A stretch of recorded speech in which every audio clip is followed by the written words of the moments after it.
Can you hear me? Can you see me? Can you feel it?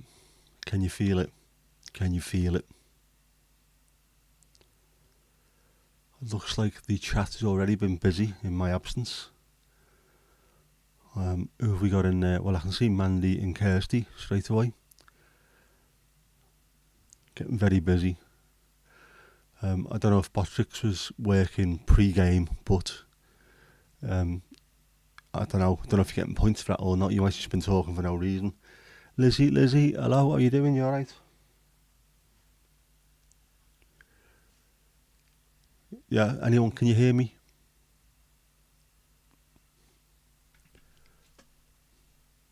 No idea if you can or can't, so I'll just carry on talking anyway. If you can't, no doubt someone will say something fairly soon, I would hope.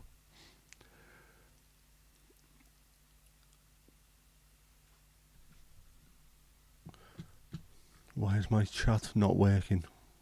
Hurry up. Yes.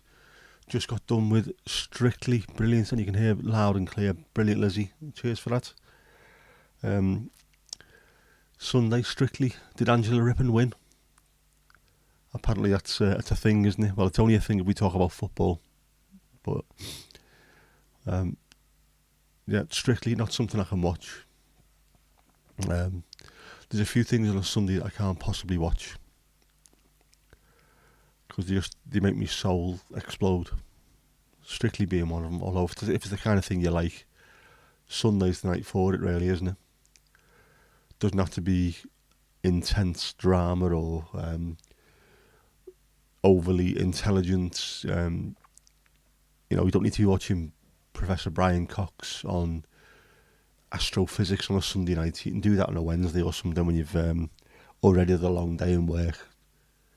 Let your brain completely melt. So you're waiting for it to get a dance when she has to move at speed. It was going to be hilarious. She can't be too young nowadays either, can she, Angela? Considering she was, she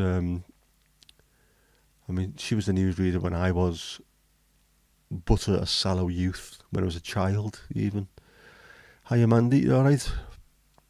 Botrix has correctly joined the channel. She's about 300. She's looking well on it then. But yeah, she must be, I don't know, she must be 60s, 70s maybe. Fair play to her. Like anyone who does Strictly, it's not for me, it's not my kind of programme, but it must take some effort to do what they do. So fair play, I think, is in order. Fair play. I couldn't do it. I can't do much at the moment, to be quite honest with you. I've been saying like for the last couple of weeks, haven't I, that I feel fatigued. Weeks and fatigued end up with weeks. What the hell is that? Awful. Well, it's bad enough being fatigued for weeks. I've also picked up a cold. So that combination of being fatigued, having done occupational therapy on Friday, which was very, very tough, and then having a cold on top of it has completely wiped me out. I was too tired to sleep the other night. That's how bad it was. I didn't have the energy to close my eyes to go to sleep. And also didn't have the energy to go to the Everton game on Saturday, or yesterday even. And we won. So in 3.5 years, I've been to 4 games. We've lost 4 of them. We scored a goal last week. So I thought that was a good step forward. We won 3-0 yesterday, and I wasn't there because of this bloody cold. So no doubt the next game I'll be able to go to will lose again. It's starting to make me feel like it might be my fault. I might be the Jonah. I could be the bad luck symbol. But sod it. But everyone's got colds. My mum and dad have both got one. I'd just been to Tesco earlier on because I was starting to run out of medication. And they said, can you get us some while you're there? Lemsip Max cold and flu tablets. And when I went in, there was I think there was 3 boxes left on the shelves. There was no cough syrup. There was virtually nothing. I think the whole of Southport has got a cold. So you know, I'm not doing too bad considering, really. Are you, Kirsty? You alright? So I'm not going to moan about it because it's just a cold, isn't it? At the end of the day, it is just a cold. It's not COVID. It's not a second stroke. It's not a broken leg. Nothing like that. It's just a bloody cold. I'll get over it. I'm off this week as well, so I stayed in bed till 10 o'clock this morning. 10 o'clock. Obviously, I'm not taking my daughter anywhere of a weekend because she's not working. So I do get to lie in bed a bit longer. But I actually slept till 10 as well, so I think that's really helped. And I think if I have a couple more days of doing that this week, then I might be in a better position for next week when I do go back to having to work and ferry the child around. Yeah, but the timing of it was a little bit shit. And yet, Lizzie, there are all kinds of lurgies going around at the moment. It seems to be that everyone you speak to has got it, and not just where we are, just everyone all over the country. Dan has had it as well, hasn't he? They've had their issues over there. Barnsey, how you doing, lad? Yeah, Mandy, you've got one too. Lemsip capsules and the drink and lockets and strepsils. That's the fair play to you if you've got all that sorted out. There was none of that left in our Tesco. I mean, fair enough, it was about 3:30 when I went. And it was a 4 o'clock closing on a Sunday, so it was like a herd of coughing locusts had been in there because the place was absolutely stripped bare of anything health related. But I managed to get a couple of boxes, so I should be alright for the next couple of days at least. Yeah, it is that time of the year. Everyone's going to start picking things up. It's funny though, because I used to get like 2 or 3 colds every year without fail. There'd be one around February. There'd be like a summery one as the weather changed, maybe June-ish, May, June. And then maybe one a bit later on in the year. And I didn't have any of them during the whole of the COVID lockdown and everyone using hand sanitizer and looking after themselves. Never got a cold for 3 years. And then people just don't give a shit anymore, do they? So everyone's catching colds again because no one cares. And if you listen to people online, COVID doesn't exist. And 5G is invented to turn us into robots, although that didn't work last week, did it? The alarm was supposed to go off on your phone and turn everyone into zombies. Although, to be fair, I think that's when I got a cold. Maybe that's what it is. I'm a 5G vaccinated zombie with the sniffles. Yeah, same there, Barnsley. Yeah, it is, isn't it? It is that time of year. Everyone's got it. I think if people are a little bit more careful with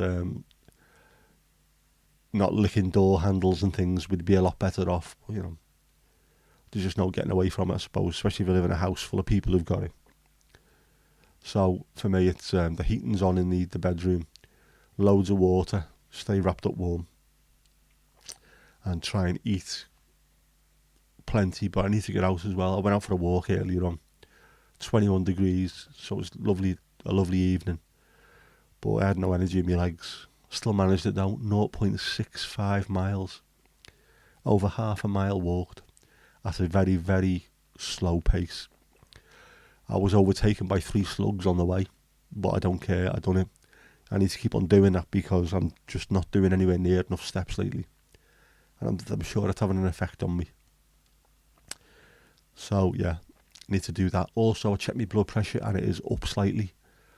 But then, apparently if you've got a cold or you've got any kind of illness that your body is fighting, your blood pressure will be up. So I'm going to keep a very, very close eye on that instead of monitoring it once a week like I normally do. I'm going to check that every day. And if it's a concern, I might just give the doctor a ring and see what happens. Because I really don't want this to go the way it was. But I've not been drinking alcohol. I've not been eating overly stupid food. So I don't see why my blood pressure would be bad. I'm not stressed. I've got a week off work, so I wouldn't be worrying about anything with that.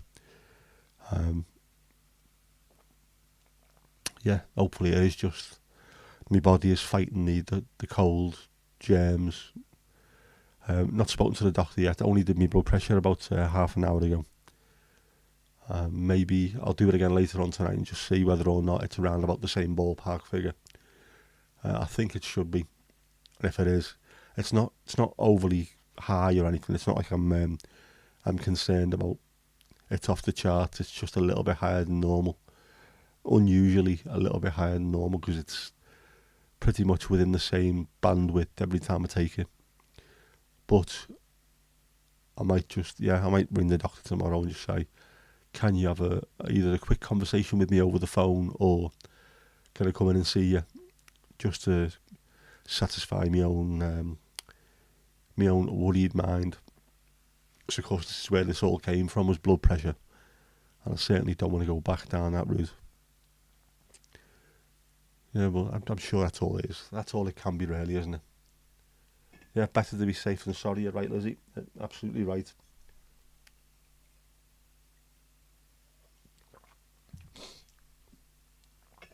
Plenty of that as well, plenty of water. That always helps. That's a cure for almost anything, isn't it? If you've got anything that's ailing you, plenty of water. You'll piss it out. It's not an old wives' tale either, is it? It's a straightforward. Most people know that. Animals know that as well. If they're feeling icky, eat grass, drink loads of water and vomit up what's wrong with you. Or piss it out. Always a good idea.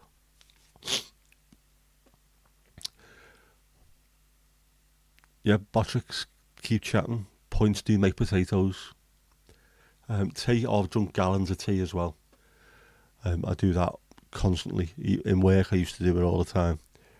I've made sure I've got I've got coffee there if I need to. I've got my Earl Grey. There's always Yorkshire tea or something.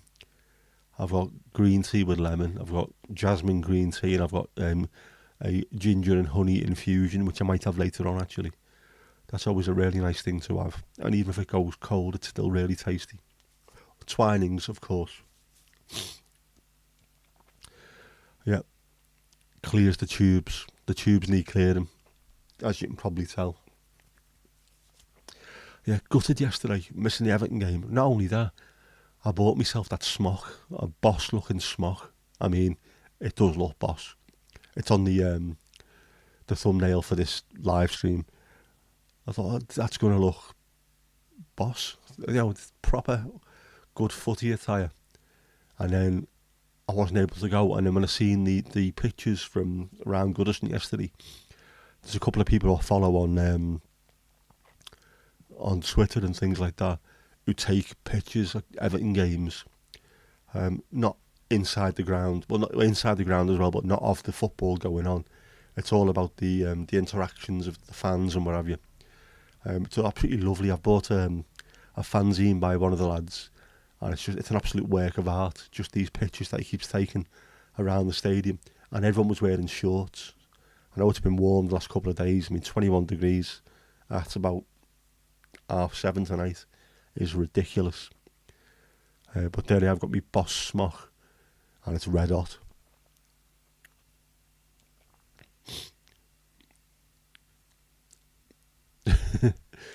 Kirsty, you had your blood pressure test done and you were asked, how are you conscious? You hadn't been partaking in the Moroccan woodbines, had you, at that point? That is enough to make anybody's blood pressure just way, way down. Don't mention Jeff's name. I don't want him turning up, causing trouble last week. He's a disgrace. He's a disgrace to the Bottricks name.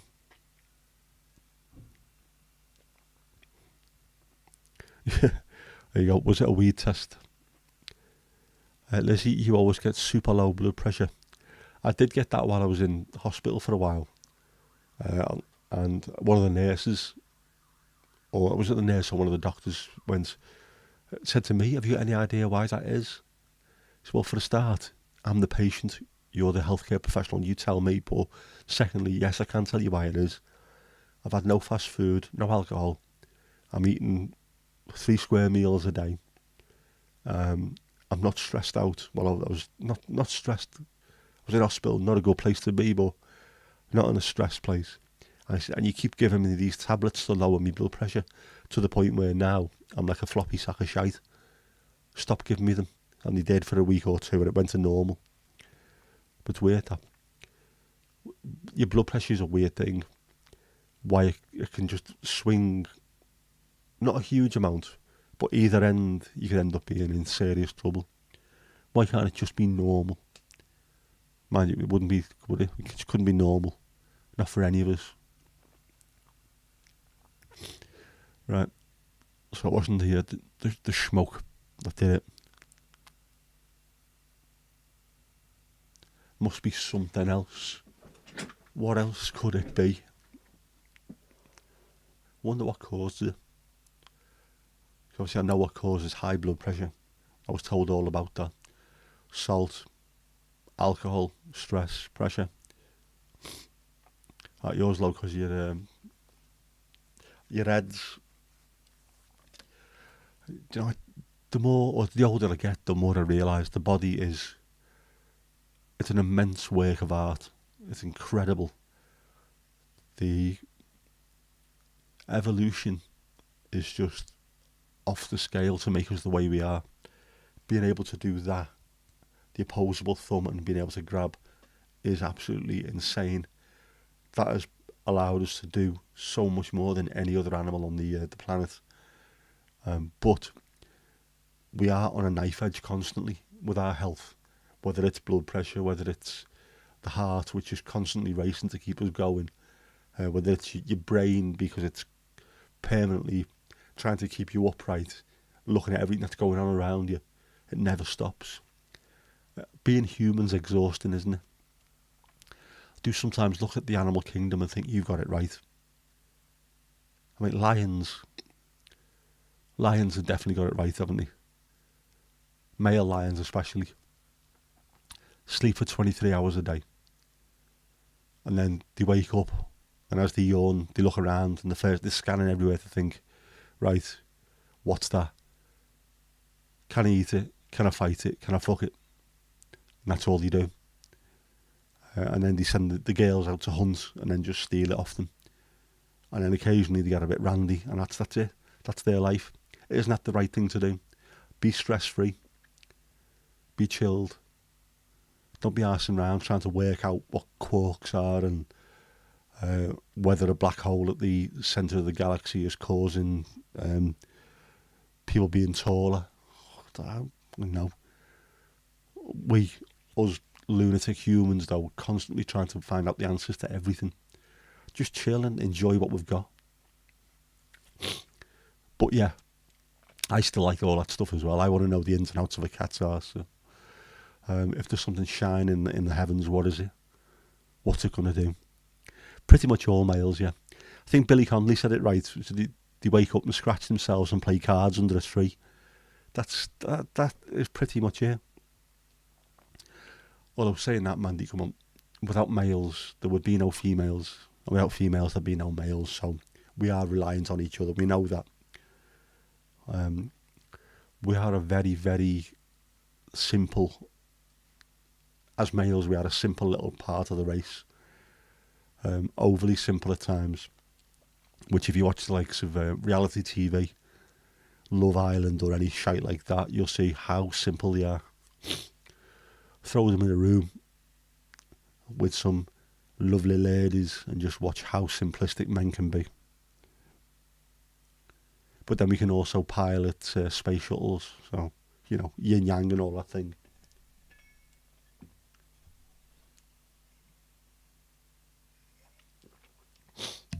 We do have our uses. Or was that specific to me there, Mandy, was it? Or was that males in general? Yeah, do you know what, Kirsty? You do need to buy yourself one of those blood pressure tests. They're only 20 quid.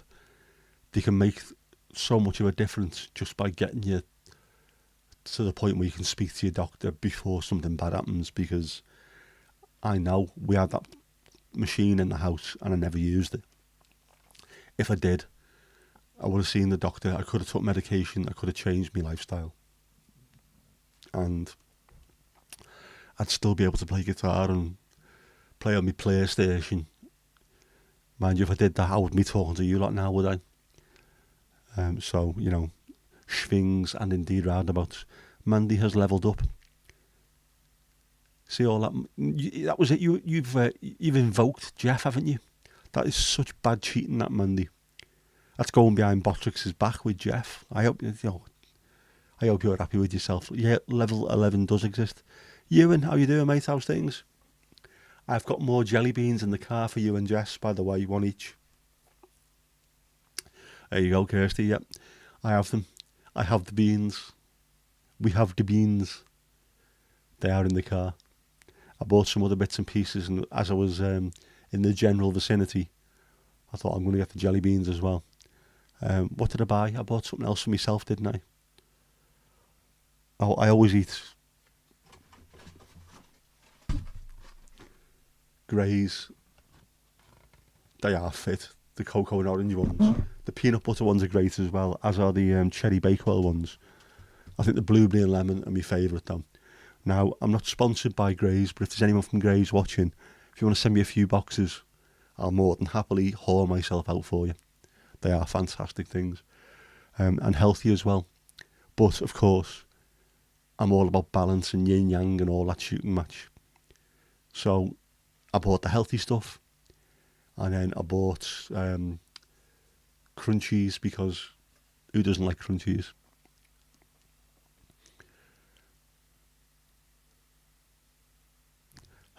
Lizzie, do I think I would have done? Do you know what? No, probably I wouldn't. And that was one of the issues that, in hindsight, I might have done. If the blood pressure was significantly high enough that it looked off the charts, which it must have done at some point.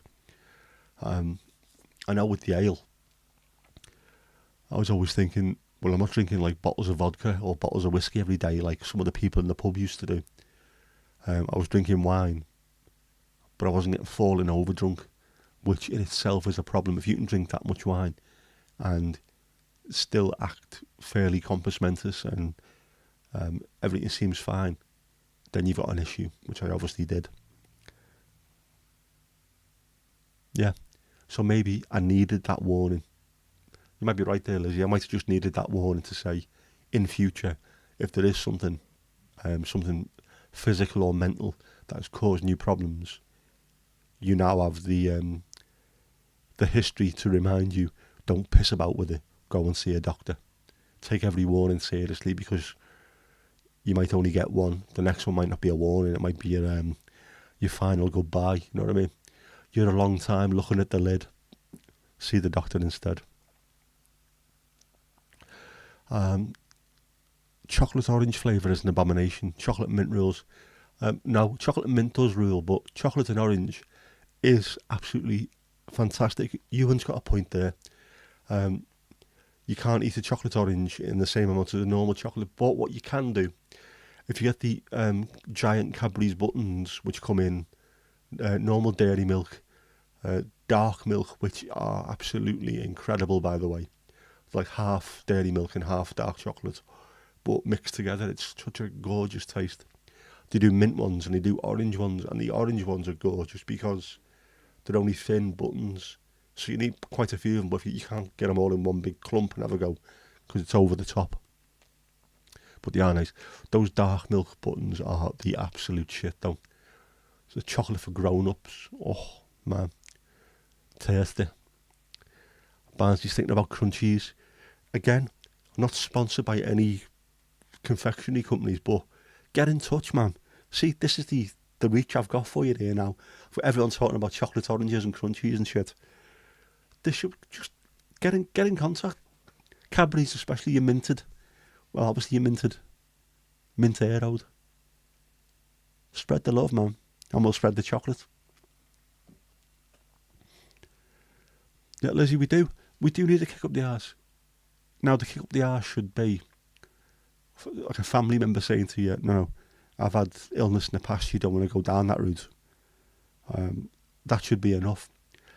It shouldn't be the kick up the arse of being dragged out your house on a stretcher into an ambulance and into a hospital bed with tubes sticking out to you and things going beep, beep, beep and what have you.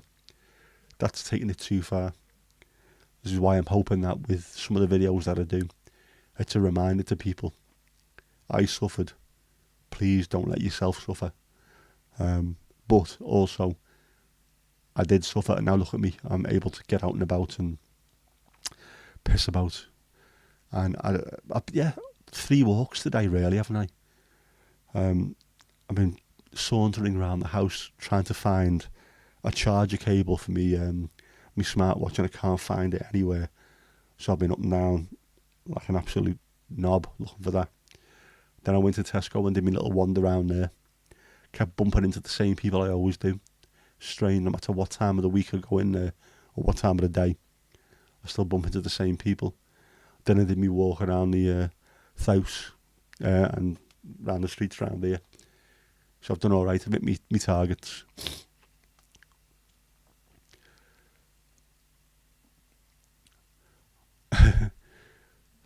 Lizzie could eat a whole chocolate orange in one sitting.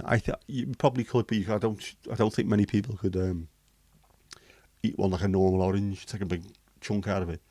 I think you've got to take little bits at a time, otherwise it's too chocolate orangey. The after 8 minutes are the same. They do get very sickly after a while though. Yep, there you go, Ewan. If you're waiting a month before after getting your infection, and you end up in hospital as a result, as soon as you find any kind of issue, get it checked out. And especially, I mean, if you're working somewhere that you need your hands, and it's your hands that's causing problems, get them seen to straight away. Be the same with a footballer, suddenly having a problem with having a big toe that's quite sore. Well, that affects how you run, it affects your balance, it affects your spring for heading a ball. You go and get it checked straight away because it's what you need for your job. My brain exploded. Now I do actually need my brain for my job, so I should have got that sorted out earlier. The field by the Cadbury factory in Bourneville smells like chocolate. I would think so. There's if you go to certain parts of Wigan, they smell. You get different kinds of smells as well. Heinz are there, aren't they? So there's a baked beanie, rich tomato-y smell that comes from one part of the place. There's a very, very pie smell that comes from another one. I can't remember the name of the famous pies from Wigan. But I've got a mate who's from St Helens, and he swears blind that St Helens pies are better than Wigan's pies. These are the kind of things that used to have wars fought on them. You don't mess around with pies in the northwest, jeez.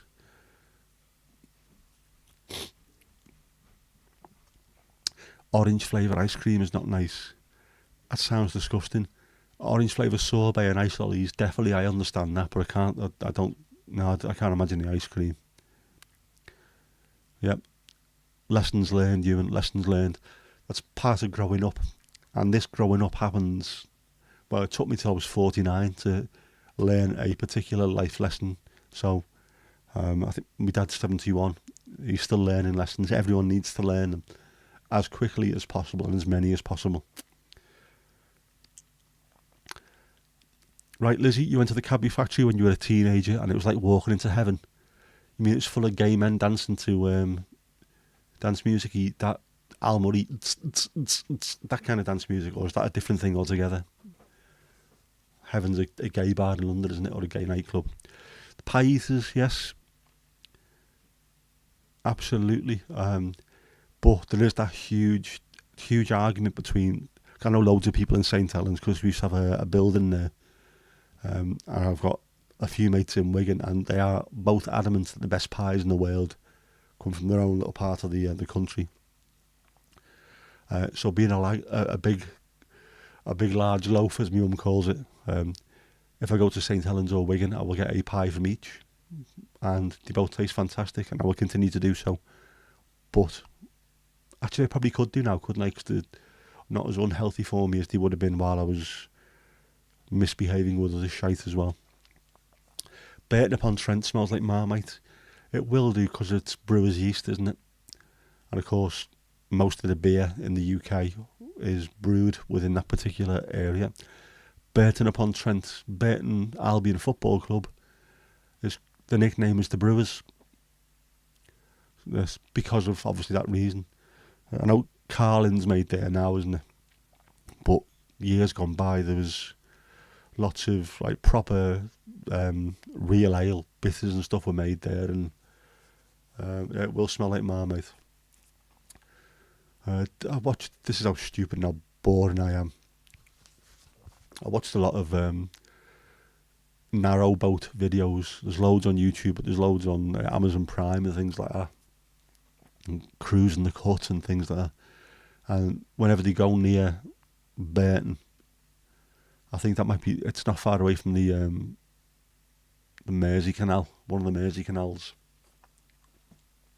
They always mention the same thing. It's always about the breweries, and it's always the smell. So it must be a very, very coming into.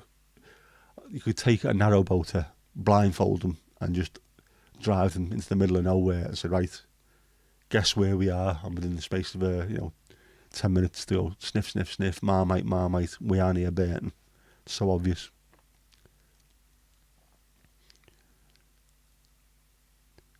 What is the hard thing in the bottom of the chat? As long as that's there, I'm alive. That's what that means, Kirsty. So, keep clicking on that to keep me alive, apparently. No, I don't know. Can I click on it? Oh, no. Best not. You've told Jess to join the live to show some support. That's a great thing to do, but she shouldn't have had to have been told. She should know these things. She'd be too busy pissing around doing her hair or something, won't she?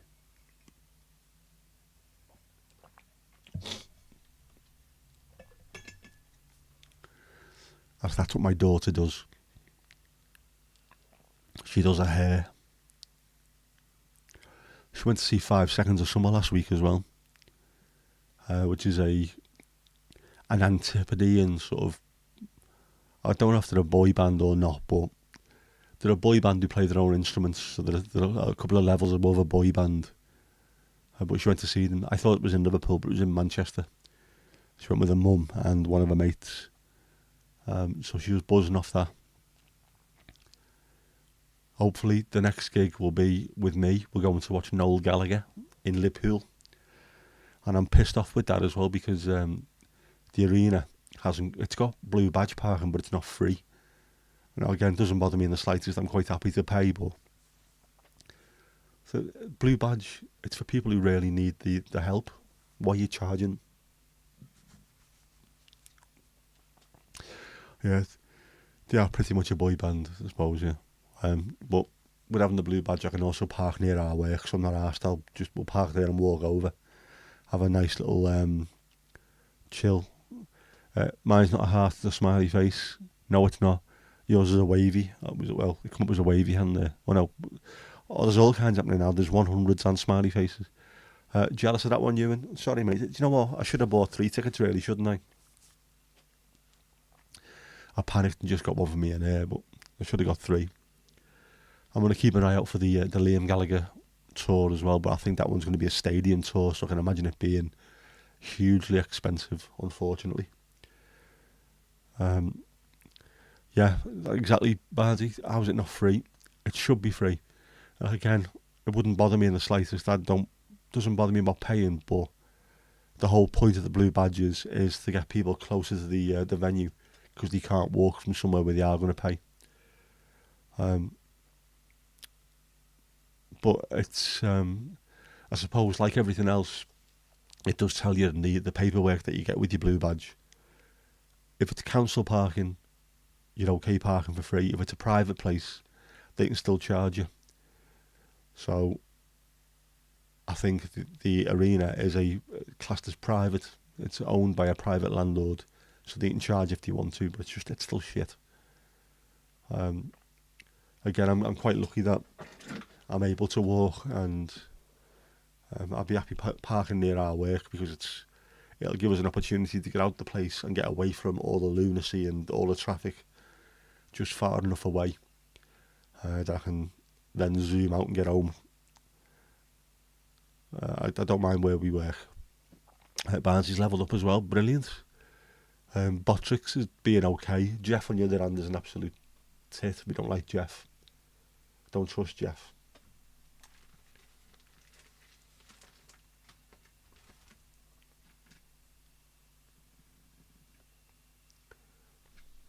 But people are levelling up. You can see there on the leaderboard, people are definitely levelling up. Yeah, it's more about parking close to the venue and shop, etc. It is. And like I said, I don't want to use mine too much, but I have been recently, unfortunately. I've had to because of the fatigue. So I suppose I'm not getting pissed off with that. A couple of months ago, I was able to park quite a way away from the front doors in Tesco and just walk in. But now I'm getting to that point. Just at the moment, I haven't got the energy to be doing that. So I'm parking in the spot right by the doors. Skidoo proverb: Patrick Neighbourhood perform Brotherhood Bruce Griffin. Yes, Kirsty. Best advice you've got is to leave the concert midway through the last song. It depends on what the last song is, though. There's some people do 7 or 8 bloody encores. And Lizzie, Jeff, apparently Botrix isn't Botrix. We had some news last week that it might be someone called Jeff who was being held hostage by, I think it's someone called Nick, apparently. And there's the authorities possibly getting involved. It's all a bit weird. Steve, no problem. Pints coming up. I could murder a pint. A pint of tea, that is. I'll have me water instead.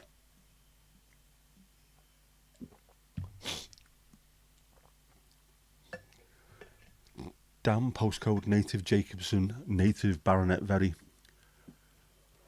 I don't know any baronets, but I do know a Jacobson. He works on the railway. Barnsley, it could well be one of Kirsty's A-listers, we never know. Kirsty goes by many names.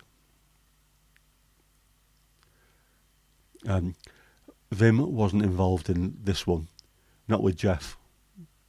I think, I think it's a separate thing altogether, that one.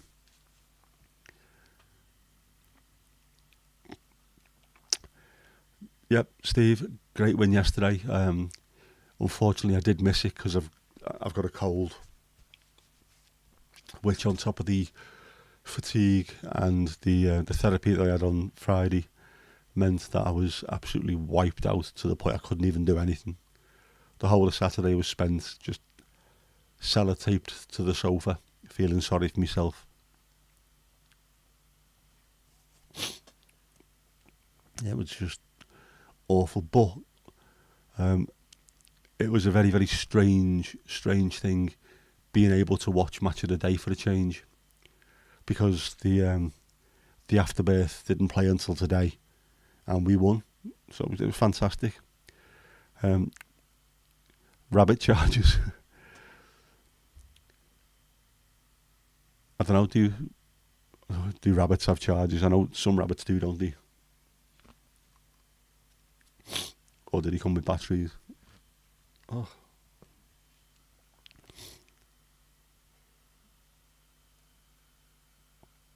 How did it go with Bernie? Apparently it went alright. I didn't see him. I was, again, full of a cold, so I stayed out the way. But there was plenty of laughing from the front room when you were doing the podcast. So hopefully you'll get a link to that podcast, and I might share it if it's decent.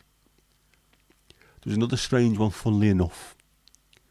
On Saturdays, there's a TV show on ITV4, I think. The Big Match Revisited, or whatever it's called nowadays. And it shows loads of football from the 70s and 80s. And the one that was on Saturday, there was the Wrexham side. It was FA Cup 1978. It was Wrexham against Arsenal. It was Wrexham. My dad had just left in May 77 and went to Middlesbrough. But it was still all his old teammates playing.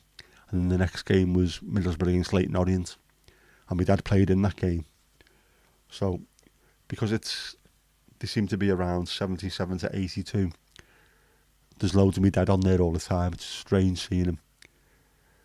Seeing him as a fit athlete with massive hair. It's every other week. Ewan's finally levelled up. Brilliant stuff. We're all doing well. Bottrix is playing ball tonight. Or is it Jeff? Is Jeff playing ball? Do we know these things? We're still not sure, are we?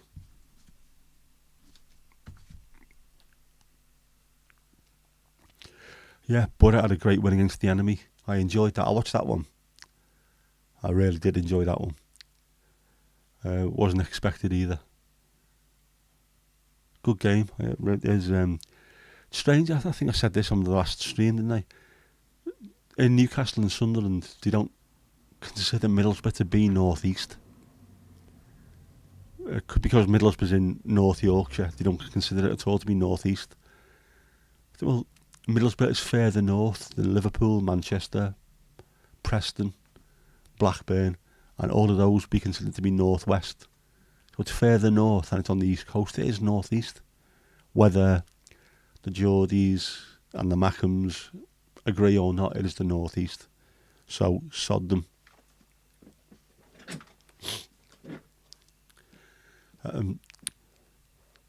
Lizzie, you shouldn't think about Bottrix. If you leave Bottrix to be and just tickle him occasionally, he'll play ball. He's good that way. Tickle him under the chin, he'll be sound.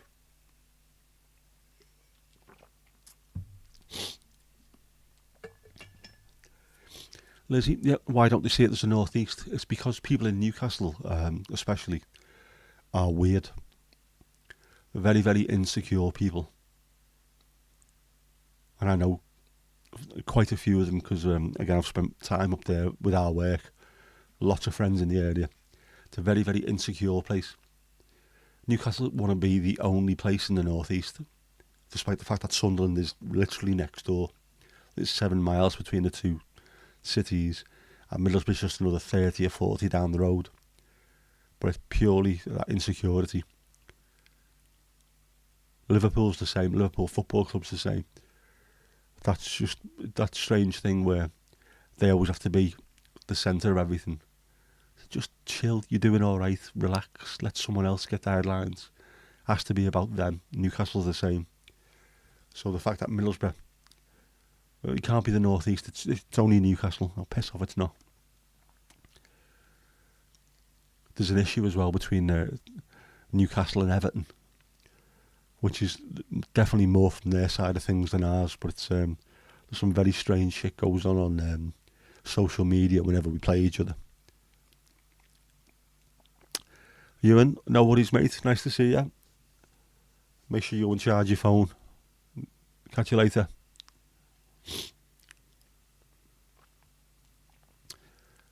Hannah Percussion Karachi Neighbours Garden Centre Beethoven. Isn't that what the Mossab and Keenrick used to chant whenever anyone said Macbeth in Blackadder? Or maybe not.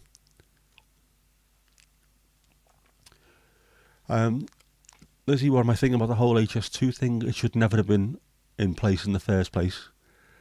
We now see it for what it actually is. It's an opportunity to get people from Birmingham to London 10 minutes earlier.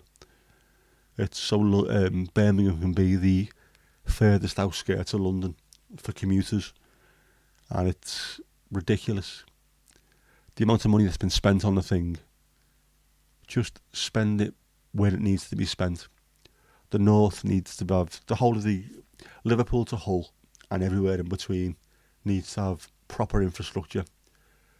But I think London and the southeast in general would hate the idea of levelling up the north, because, I mean, seriously, if Liverpool, Manchester, the whole M62 corridor, Liverpool, Manchester, Leeds, Bradford, Hull, add in Sheffield, Newcastle, if we all stuck together, there would be so much power there that I think a London-based government wouldn't be able to tell us what to do anyway, and they hate that idea. That's why they keep perpetuating this myth that Liverpool and Manchester don't get on. All that started off with the Manchester Ship Canal and both cities taking each other's work off each other, and now it's perpetuated with the football. So they continually sort of keep staring it and staring it and staring it, and we shouldn't. If we all stick together, the North will rise again. And all the money that Sunak says he's going to spend, they won't. They announced the tram line, didn't they, to Manchester Airport. They were going to sort that out. I mean, obviously, it's only been built 9 years ago, but this is how much the government think of the North. But the whole point of HS2 was making Birmingham the furthest commute to London, furthest available commute. Any more than that, no one was going to live there and work in London. It can get from Liverpool to Euston in 2 hours and 10 minutes, which is fine. I used to have to go for meetings all the time, or I'd go for 2-day away day meetings with my team that was all over the country. That wasn't a problem, but I couldn't do it on a daily basis. Whereas if you're living in Birmingham, you can get into London within an hour. That's seen as a reasonable commute.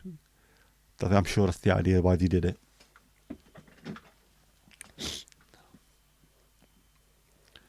We had 1.4 billion train journeys last year. 1 billion of it we're taking in that day of London and the South East. Yeah, I can understand you need to get people in and around London because it is the capital. There's a lot goes on there, but things like Crossrail, loads of money is taken out the rest of the country and pumped into a place that's already got the best rail infrastructure anywhere within the UK. I mean, I don't particularly like it that much, but the tube, has to be said, it can get busy, it can get ridiculously warm, but it's pretty good. There's trains constantly, you can get to where you need to get to. You try moving further north, or Steve, I don't know if it's what it's like by you. Has East Anglia got any trains anymore, or have they all been binned off? The same as the southwest. If you want to get down to Devon, Cornwall, Somerset, you're waiting. There's one train every 6 months to get down there or something. I know I've had to go from Liverpool to Newcastle, Liverpool to Preston was always okay. There's quite a few trains you can get from there. Ones that go to Blackpool, ones that go to Glasgow. You can jump on ones and make your way to Preston. But going to Newcastle, that was always a pain. 6-car trains were then split into 2, and 3 trains worth of people were trying to get on half a train. It's ridiculous. Yeah, North, I can imagine the local infrastructure. You're pretty much stuck with cars, and nobody gives a shit. Make your own way around. Stupid. If the will was there, the money is there. As we've seen with PPE, the money was there. The money's always there for wars. There's not a problem finding that. The money's there to pay shareholders. The money does never seem to be there to help people out, people who need it. Cars and tractors, perfect. That's what you need. Yep, shit in the southeast as well. Southern Rail, yeah, definitely. There's been plenty of times when I've had to go from wherever it was, Waterloo, might have been Waterloo, to Croydon, and you had to get Southwest trains or Southern Rail, and they were constantly being just postponed and none at all. Again, that's one of the big issues, is because the trains are all subsidised. So if you cancel trains or your train drivers go on strike and you can't put a service on, you still get paid money, but you don't have to pay anything out in wages. So these trains, it makes them more money if they're on strike. It's brilliant. They love it. Absolutely love it.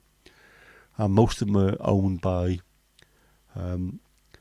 governments, European governments, the Dutch government and the French government own a lot of the rail infrastructure and the train companies over here.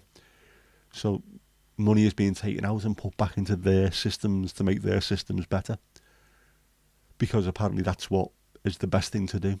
Privatisation works brilliantly. I don't know if any of you have seen the Channel 4 programme done by Ben Elton about the state of the railways. He goes into great detail about it. I knew most of it anyway, but it was quite a few little bits that I didn't know. That was eye-openers. And that's what happens when you privatise things constantly. There's no benefit to the shareholders in making services work properly. Yeah, Southern Water's owned by a Chinese company. A lot of the electricity companies are owned by, French. The French national government own them. So while we're paying an absolute fortune for electricity or for water, that's getting taken out and put straight back into the French system, and we're subsidising them.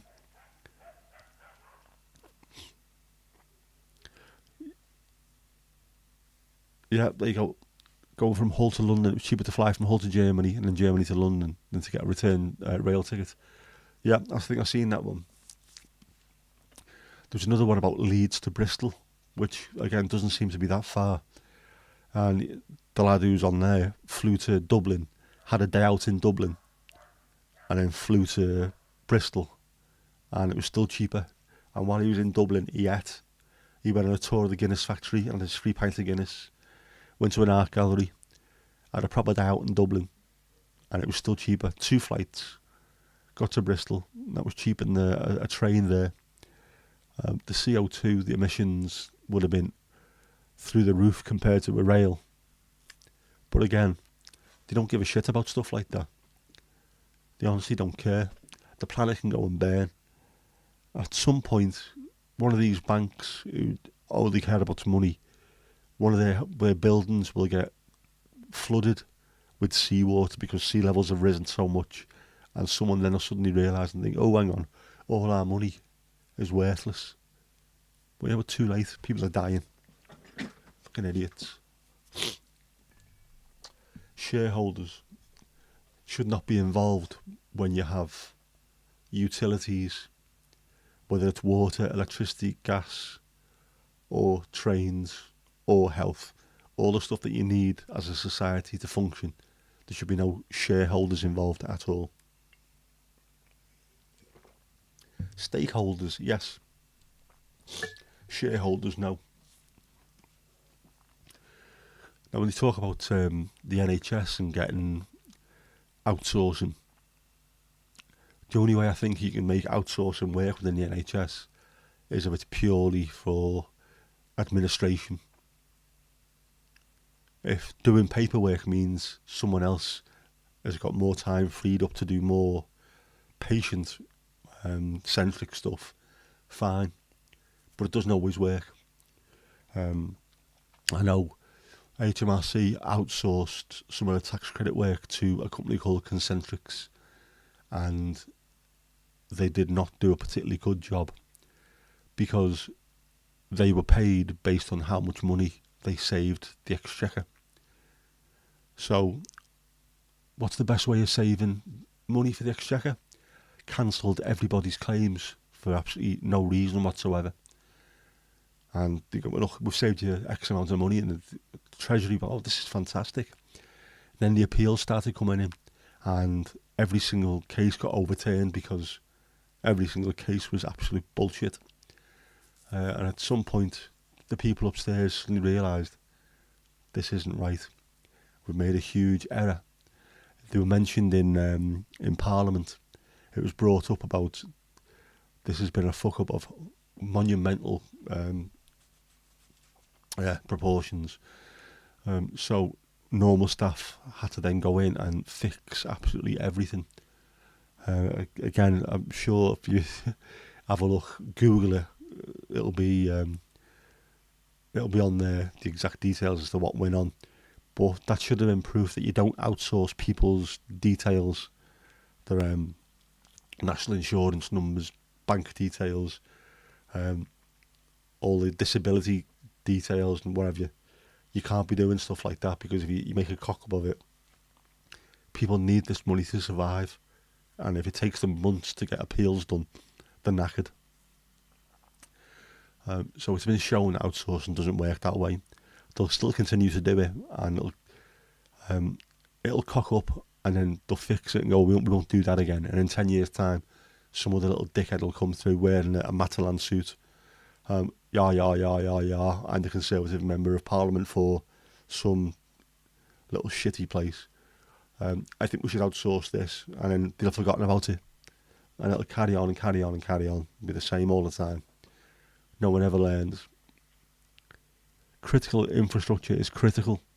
That's why it's called critical. It should never be in private hands. It should never be somewhere where you have to take shareholders' profits into consideration. We are the only country in the entire world that has a privatised water industry. Nowhere else. Nowhere. Not another country on earth has privatised water, because water is seen as a basic human right by everyone apart from, obviously, the UK and Nestle. I don't know if you've ever seen that. Nestle wanted I'm not sure if the European Union or the US government, they wanted them to get rid of the idea of water being a fundamental human right, so they could charge money for it. A lot of people kicked off over that, obviously. Nestle being evil bastards. But there you go.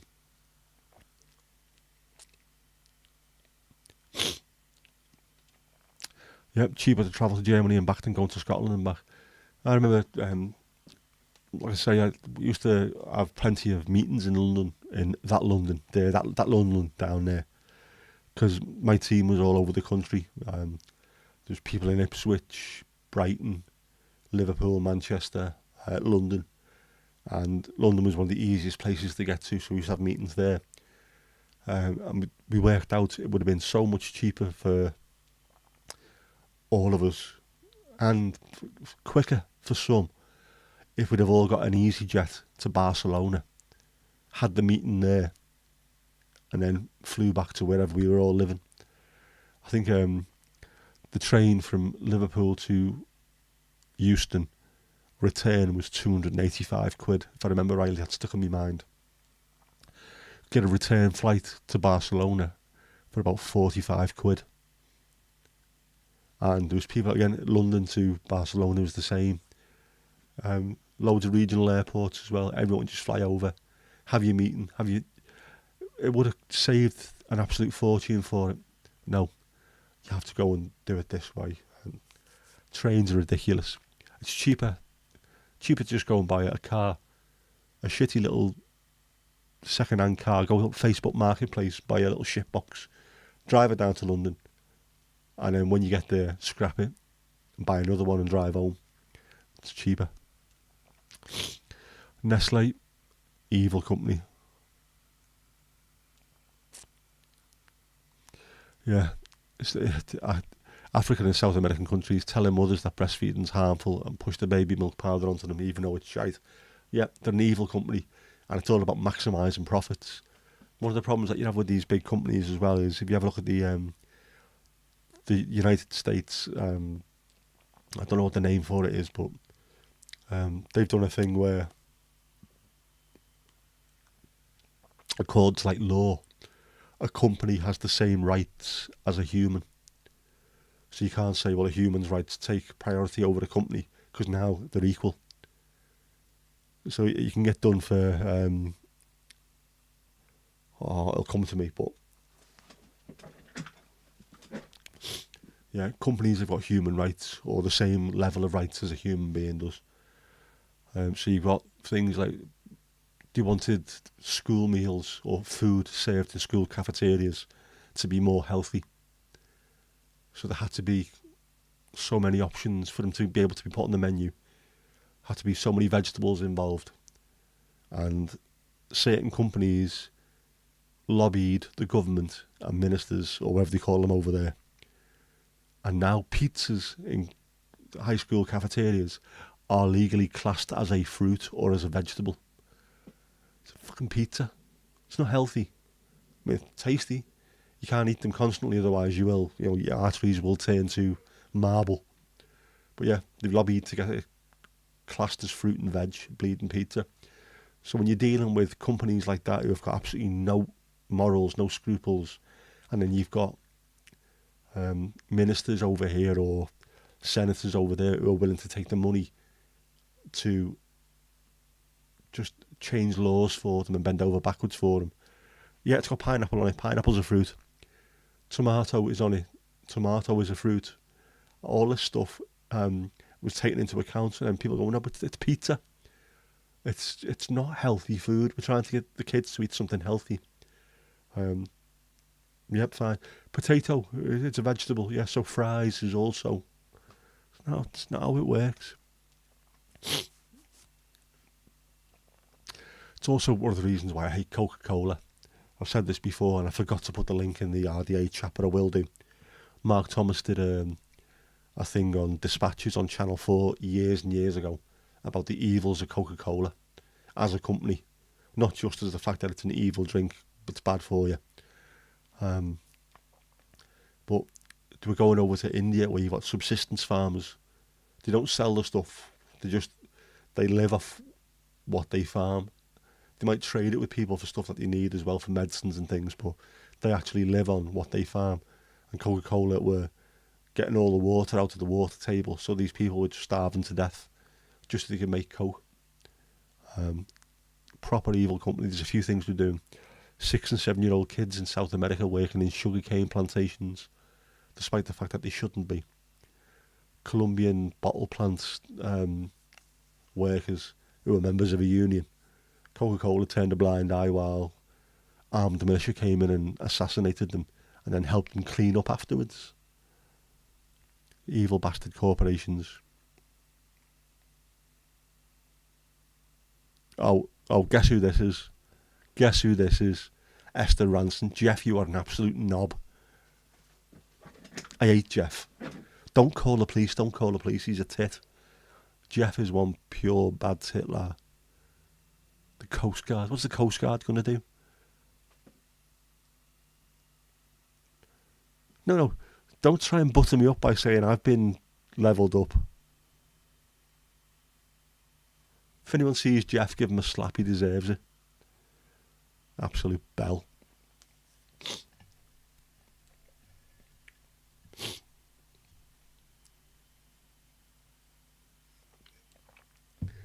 So that would have worked well there, Kirsty. Level me up.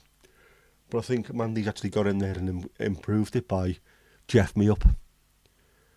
Which I think wasn't that a Rolling Stone song? If you Jeff me up, I'll never stop. That's Jeff. He is manipulative. Apparently, I'm keeping him hostage. Now, I don't know where he is. Don't know what he looks like, but yeah. Oh, and now he's being dead nice. Keep chatting, it helps. Peace and vibes. So, yeah, peace and vibes. So, piss off, Jeff. Coming over here. Causing a fracas. Yep, Esther Ranson. Apparently he's got kids. Beyonce and little Jeff Jr. Jeff Jr. sounds like he's going to be a NASCAR driver, doesn't he? He's got that kind of thing about him. I don't think it's Jeff the Killer, but that is a worry now. Now that you think about it. He's in the machine. He could be anyone. Adam, how you doing, mate? How's things? Oh, hey, you could be onto something. Jeff and Botrix are they two people pretending to be one person, or is it one person pretending to be two people? Or is it two people pretending to be two people pretending to be one person? Yeah, I think I'm going to have to watch me back with this, aren't I? Don't like that light in there. What the hell's going on in there? Fully expecting someone to jump out and absolutely knife me in the back or Kato me head off. Shut up, you barking bastard. Jeff is Olga's secret lover. Now, see, that would make proper sense.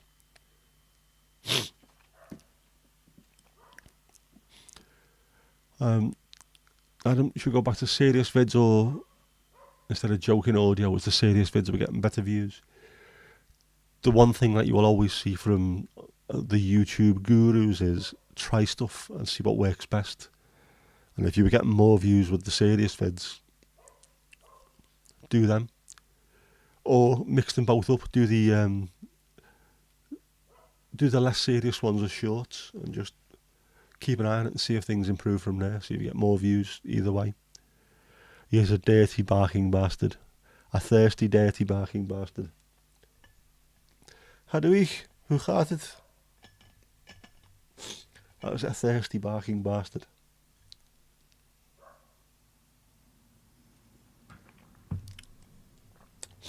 Kirsty, housekeepers.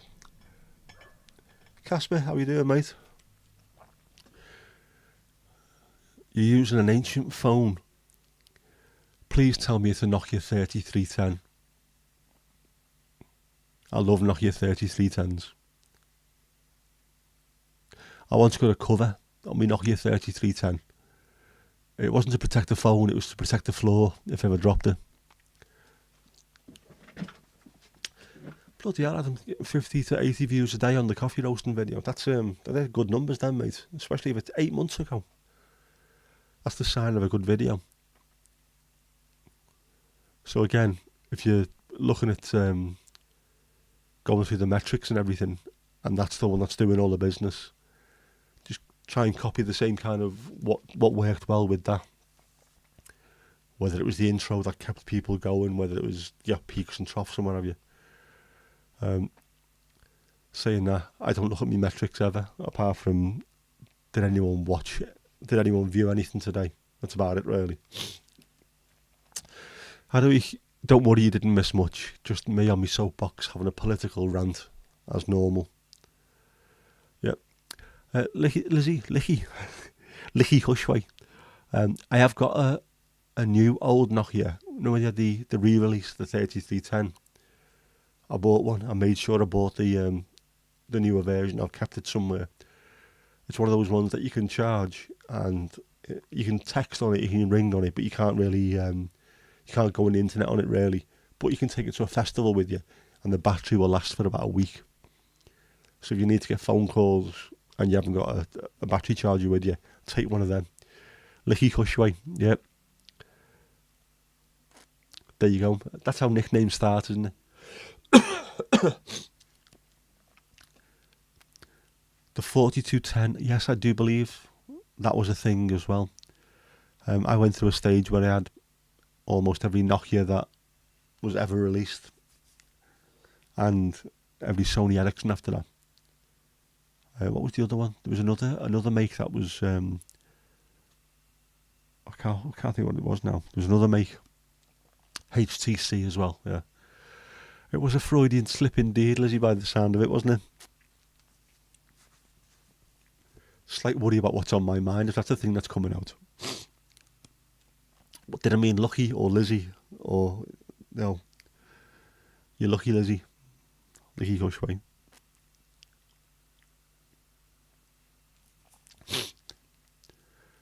A 12 gig of RAM and a 1 billion megapixel camera. 12 gig of RAM. There's a lot going on there. The cameras in phones nowadays are absolutely ridiculous. The one I've got now, the 8K camera, 8K video, is just it's too big. It's too good to go on YouTube. Not every I think it downloads into 4K. It actually reduces it into 4K, which is stupid. When I was buying it, I know the fella on the phone is supposed to sell these things. Didn't need to sell it to me because I was already going to buy it. But he said it's like having a BBC camera, a video camera in your pocket. Yeah, 8K video. Stupid.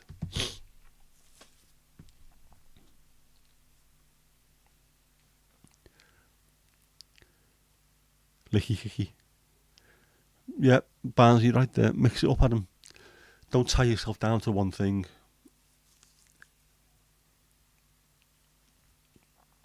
An Oppo. I've got a mate who's got an Oppo. He speaks very highly of it. I like stuff like that. Just you don't. I mean, obviously, I would stick with Samsung because I've had them for absolute donkey's years now, and it's just through force of habit as much as anything. But um, you shouldn't really get tied down to the same thing. I've got an iPhone for work as well, so people can't have a go at me for being one or the other. I've got both phones, a Samsung and an iPhone. The Samsung is a million times better than the iPhone, but things like the Oppo and the Google Pixel phones all seem pretty decent as well. Yeah, Adam, don't paint yourself into a box, mate. Do what you feels best. That to me always comes across well in videos, I think. The people who just want to make stuff because it feels good to them. If they're enjoying what they're doing, you can always tell it comes across well, I think.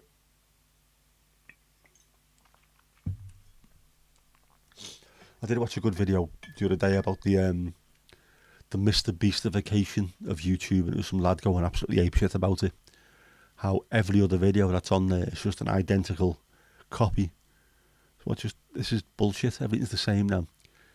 And especially the bigger, the likes of Mr. Beast and some of the copycats who have made huge numbers and are making a lot of money. The videos are now like just watching a TV show. That's not what YouTube is. We already have TV. If you want to make TV shows, get on TV. This is supposed to be a bit more homespun, a bit more immediate between the creator and the audience, whereas at the moment, remaking Squid Games, just go and do it on Netflix or something. We don't need that bullshit on here.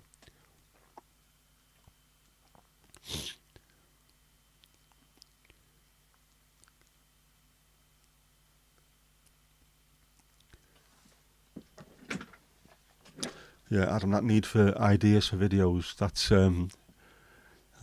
the constant thing, isn't it? The holy grail that everyone's chasing. Anyone that does any kind of creation, whether it's on YouTube, whether it's people doing podcasts, anyone that creates anything, constantly looking for ideas. It's an absolute pain in the arse when you can't think of anything. And then you watch someone else and they've come up with a brilliant idea and think, well, why didn't I think of that? Just after a while, your brain stops working. Licky got a Google Pixel 7. That's a nosy bastard. Right. Every phone is a nosy bastard that way. I was talking to me boss in work one night. There was only 2 or 3 of us left in the office. One of those nights where getting late and everyone's just tired and sat around talking utter shite. And we mentioned both of us wear glasses. I've never tried contact lenses. I've never tried them either. So we should do, really, shouldn't we? We should try contact lenses. We should try some of those one-time use throwaway contact lenses. And then both started laughing about it. And then she gave me a text later on that night and went, I can't believe this. Ever since we had that conversation, I keep getting adverts for contact lenses. And I went, yeah, I do. Your phone is constantly listening to you.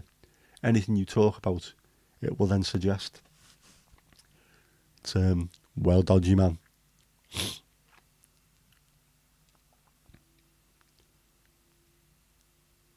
YouTube is definitely the 21st century cable TV. It is. It's PBS and cable thrown in all in one.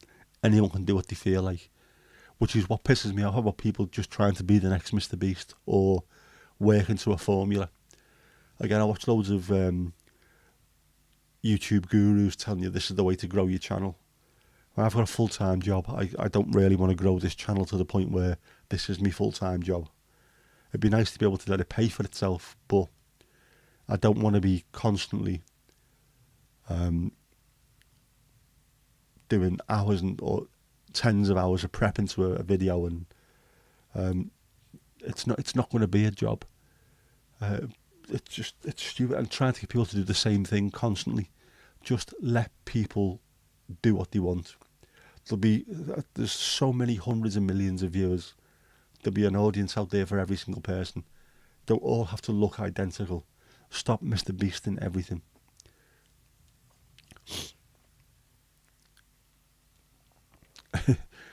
Mr. Flappy.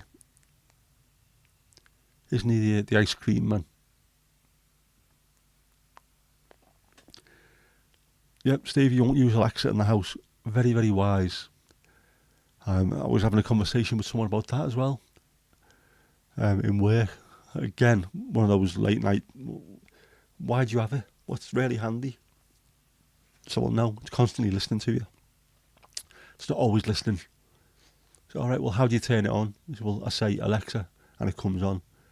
Well, it must be listening to you to be able to hear you say Alexa and come on. Oh yeah, right, oh yeah, of course, yeah. So it is constantly listening, and if the government so wish, they could just listen to anything you want to do.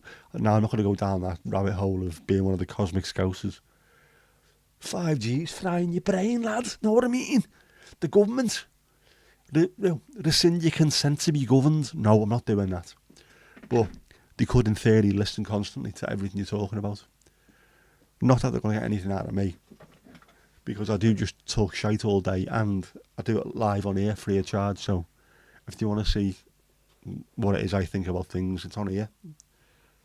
It's near big issue. You know what I mean? Yeah, don't mess with Alexa or Siri. The only thing I do try and do, or I should be doing, is shouting it loud on here at the end of every stream that I do. Like, Siri, and then if it comes on, play Russ Abbott's Atmosphere, and then see how many people complain about the fact that it's suddenly kicked off in their house. I do have the Google Assistant thing working on my phone, so occasionally, if my phone's in my pocket and it's pitch black and I'm carrying something to the bedroom, I can get the lights turned on via my phone, so I don't mind doing that.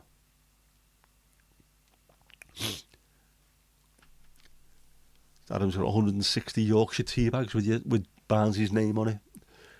That's what you like to see. Have you seen those stupid, the big pouch bag things that they've got in Tesco? About 6 million bags of Yorkshire tea in one. It's like a sack of the bloody stuff. As much as I love me tea, that's just, it's overkill seeing that. I'll stick with me Earl Grey. Me hundreds at a time, 100 at a time, that's all I need.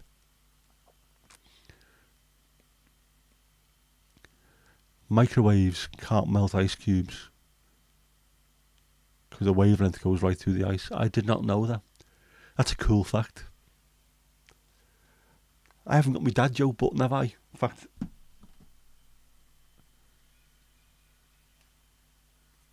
there you go, that's for you as well, Licky. Good dad joke there. We do have a microwave. I'm not sure we've got any ice cubes.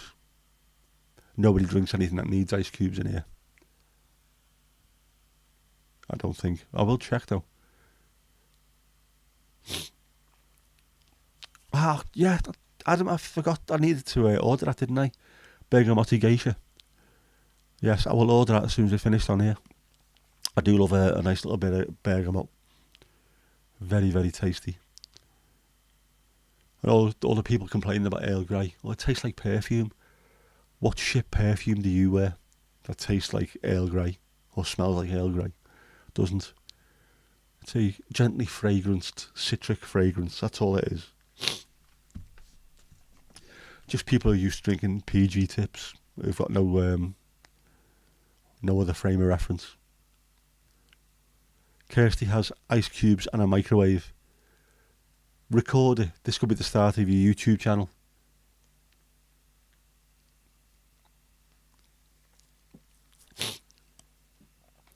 No, Adam said I was gonna try some of that, and I fancy having a go with that. So yeah, I will definitely do that. I will order as soon as we finish. I've ordered something else and I can't think what it is. I've written something down. I'll be alright. Steve, builder's tea. Yeah, it's for builders. I'm not a builder. I'm a silk blue zone wearing poet.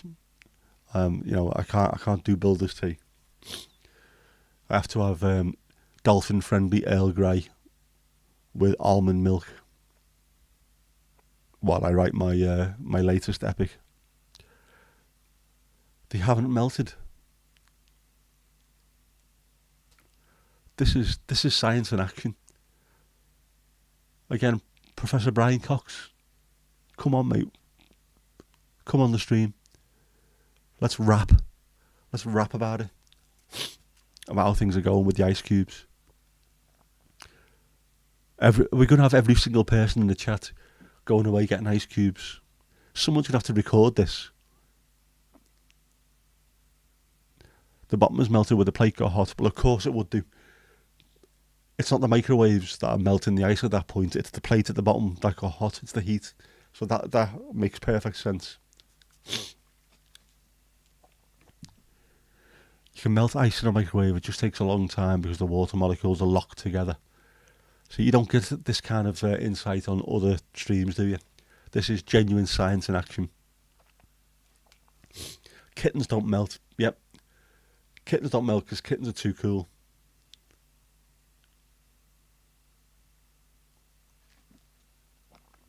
I like it. Speaking of being a poet,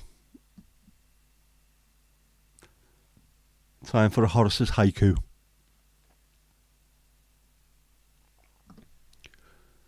Sunday night chill time is a tonic for the soul.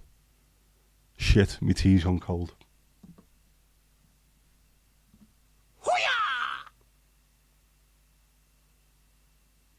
I think Horace is losing the plot, to be honest with you. I think he's struggling to keep up with Kippers. And he shouldn't do. They're a duo, they are hand in hand. It's not a competition. But you know.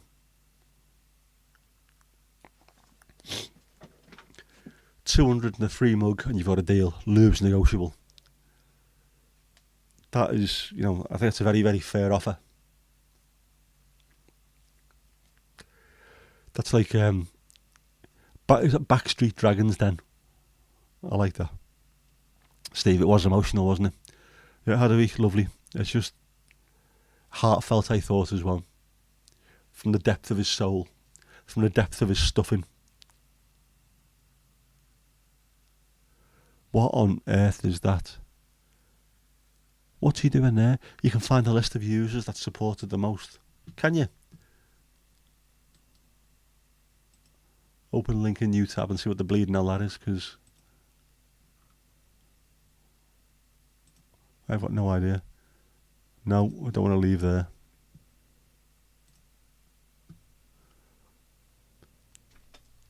I don't know what that link is anyway, but Bostrix is just going proper freeform jazz here now, isn't he?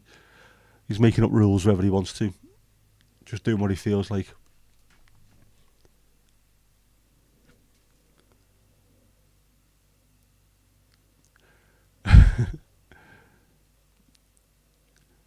You've got to scrape down the inside of your microwave. Thanks to the kitten advice. Got to always be careful.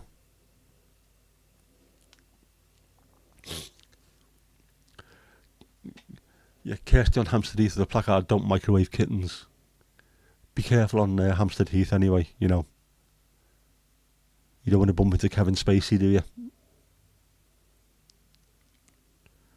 Jeff's still trying to escape. He is. I don't like Jeff. I don't trust him one bit. Doesn't seem the right kind of chap. He would have never made it in the squadron.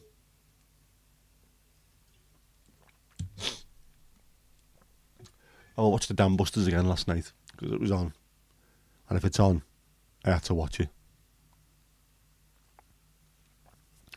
Right, Adam, Botrix. I think Botrix is Spanish or South American. When you go to log into it occasionally, it's in Spanish. Yeah. Do you want to translate the Spanish? There's definitely some. Botrix is weird, but it's a good laugh at times. Just don't trust him. I don't trust Jeff. And if it is Spanish, is his name Jeff or is it Jefe? Is it the boss? Is it the chief? Is that what he is? It could be. He could be the El Jefe, the madman.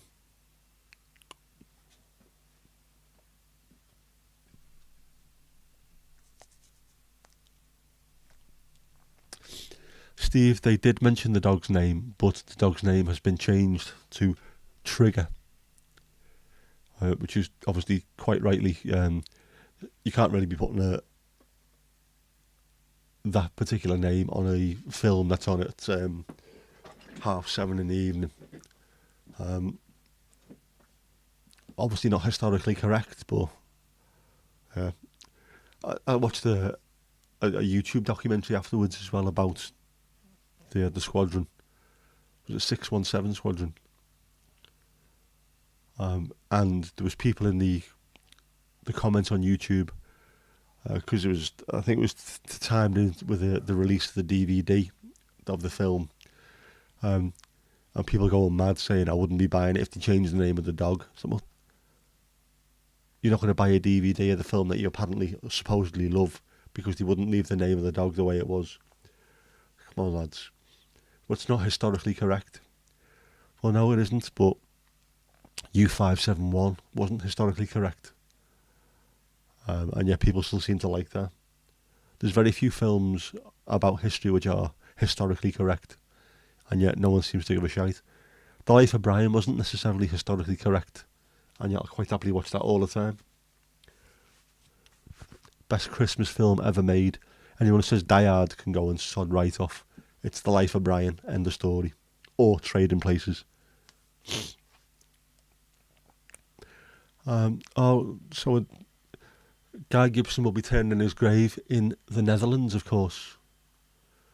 He was shot down over the Netherlands, and they didn't realise it was him to begin with. They found parts of his mate with his dog tags, or his identification, whatever they called them. So they put his name and rank on it, and then they ended up finding out later on that it was Guy Gibson. So they then made sure he had a decent, was it burial and a headstone. I think they said they didn't know whether or not they were Catholic or Protestant or what the religion was, so they got a vicar and a priest to do the ceremony between them. And wherever it is, the place in the Netherlands, and I can't remember the name of the town off the top of my head, they've gone full on. They've named, there's a Gibson Street, and is it Wilson, the other fella? Wilson Street, one of them. They've really gone out of the way to make sure that they've been very, very respectful of the two airmen. Do you know what? I've never even seen U571. Well, I have, but not since. No, actually, I haven't. I'll balls to it now. You need to go to Freddie Mercury's grave since it's in London. You should do. Definitely. Life is a paradox.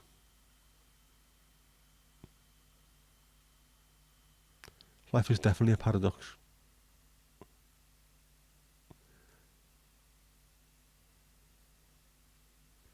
We still do the dishes.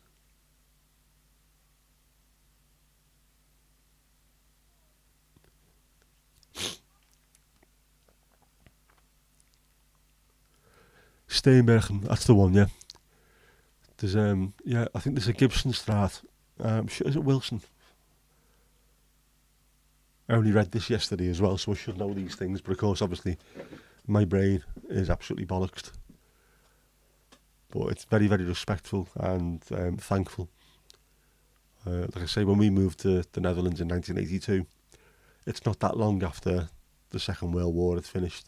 So some of the older teachers in the school and some of the parents of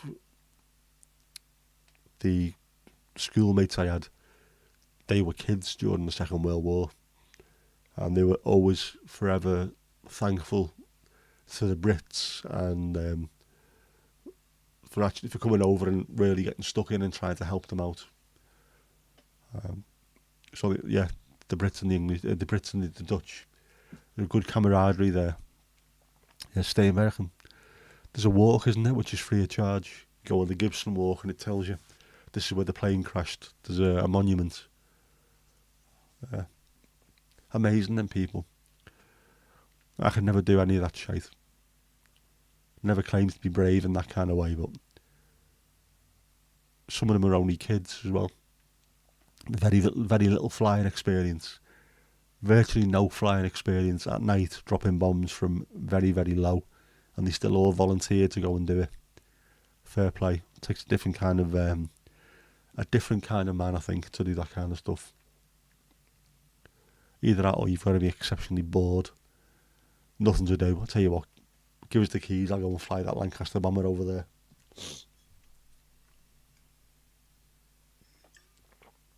Wasn't Gibbs only about 24 when he died as well?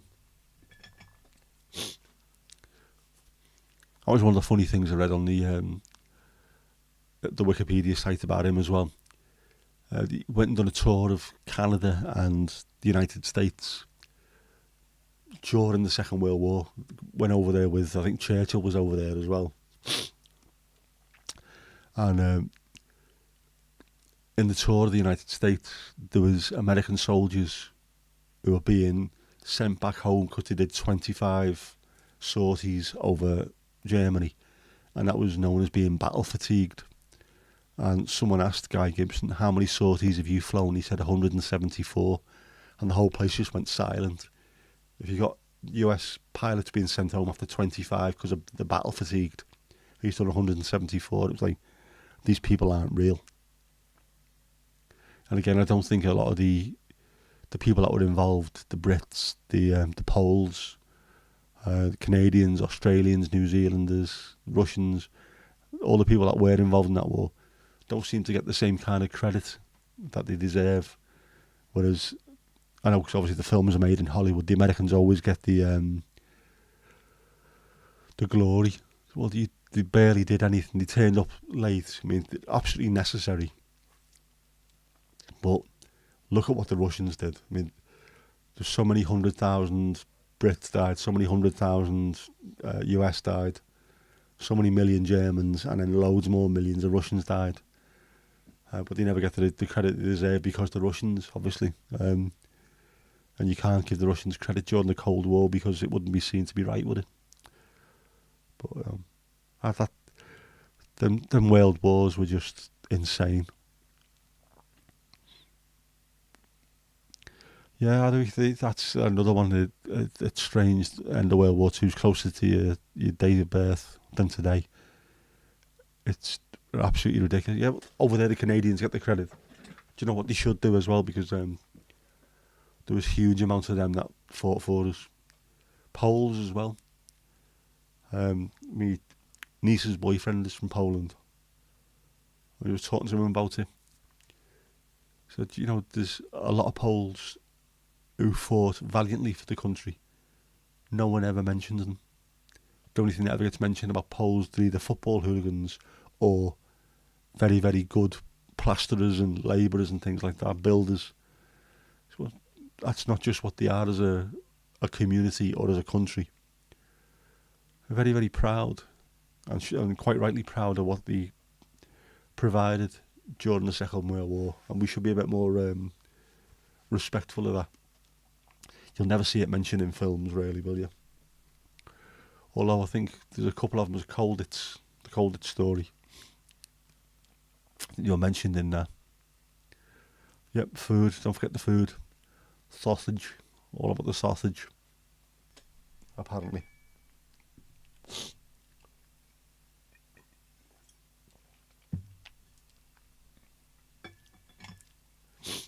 The sound of Poles. They're just a worry because they're all massive, great at fighting, and they drink vodka like it's going out of fashion. According to the people that live around here anyway, that's all they ever do. Yeah, hugely prominent in the Battle of Britain. And they sacrificed a hell of a lot. Loads of old Poles living in Norfolk after the war. Well, obviously there was loads of RAF bases, wasn't there, in Norfolk, well, in the whole of East Anglia. Very handy, being flat, great for planes taking off and landing, and so close to Europe. Yeah. Yep, the Gurkhas as well. I know, obviously, they're starting to get a bit more of a recognition as to what they did because of Joanna Lumley, and quite rightly. Anyone that goes out of the way and risks their lives to help you and save yours should be respected. Not just like bin them off because they've done what they did then. No. look after them. RAF Colters Hall train poles in hurricanes. That's brave. Our bastards won't even land if there's a bit of rain, and they're getting trained in hurricanes.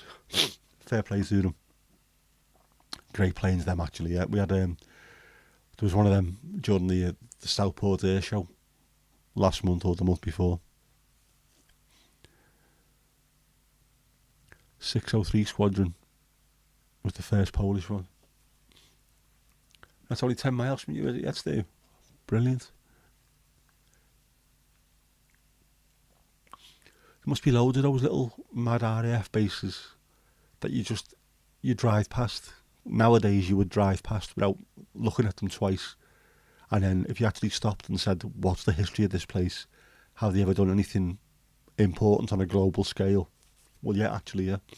So many fighters left here for the Battle of Britain. So many went over on the Dam Raiders. So many went here, so many went there. It must be absolutely amazing. Our history. We have got some fantastic history in this country. Well, in fact, the whole of Northern Europe, thanks to the World Wars, have got some incredible history. Just lying round as well. I think it was mentioned, wasn't it? Not too long ago. About finding bombs left, right and centre.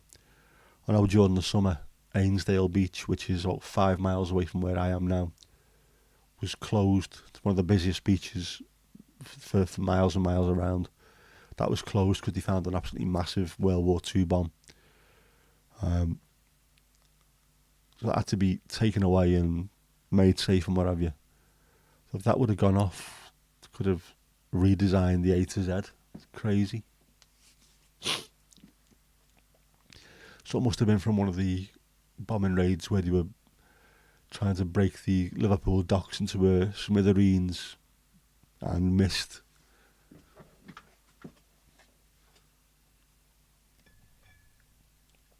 Oh, man.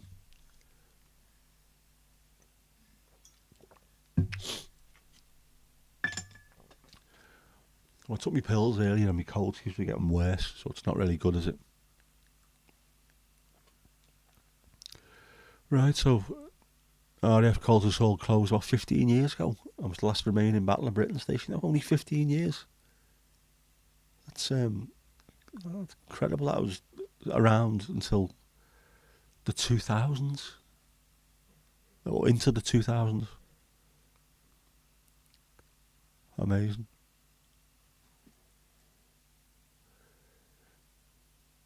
They still find 4,000 bombs per year in the Netherlands alone. World War II bombs. To be fair, you'd think the whole of Northern Europe, there must be hundreds and hundreds of thousands of bombs that we don't know about.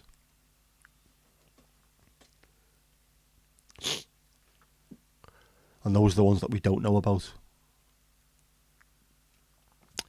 Yeah, Lizzie, the Thames Estuary, there's a shipwreck with a huge amount of explosives. If it went off, it would. It'd be like so many Hiroshimas going off at once. There's that much armament in there, isn't there? It's in the estuary, isn't it? Thames Estuary. Again, I think that was an episode of Coast that I seen there. We have to be really careful because if a boat comes in and accidentally rams into it or hits it, it would cause absolute chaos.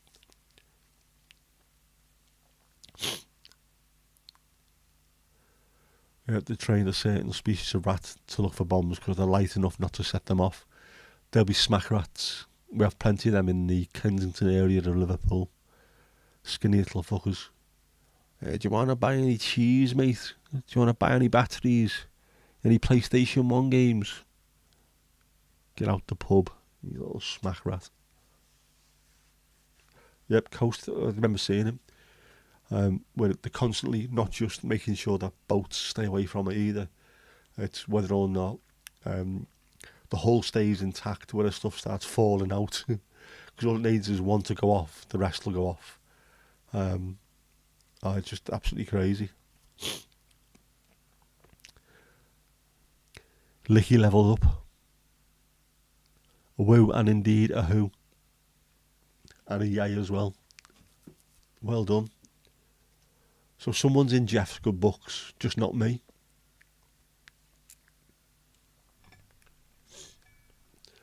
Ugh, rats, man. I know there's lots of animal lovers on here, but I can't stand rats.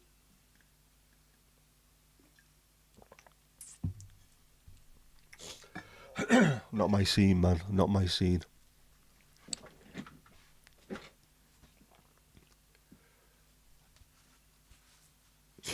I'll stick with Doug's. I got levelled up too, did I? Have I missed that one? Oh yeah, I did earlier on, didn't I? Let's go have a quick look. I've got the live scoreboard up.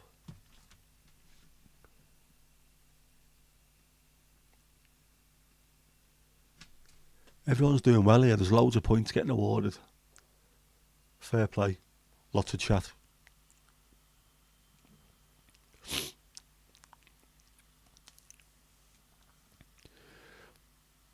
Yeah, Steve, living on the coast, you'll find that everywhere.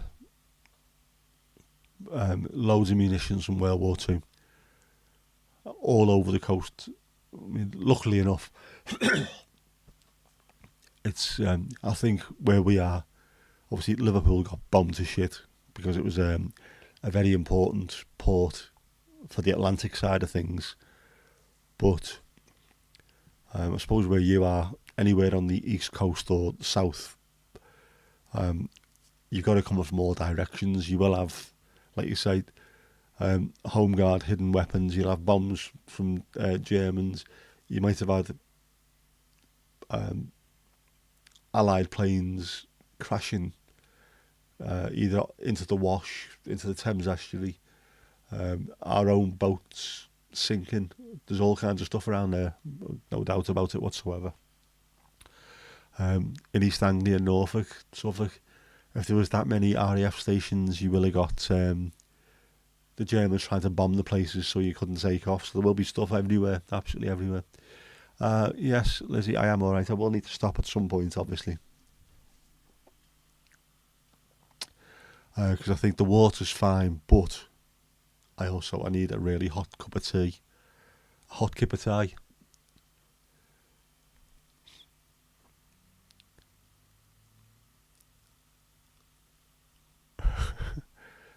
Licky hates spot tricks and Jeff the killer. If the same Jeff, then I am very, very concerned because he has got control of stuff and I have things that are connected to the internet in the room. Worries me greatly. Make sure none of these lights are going to fall over.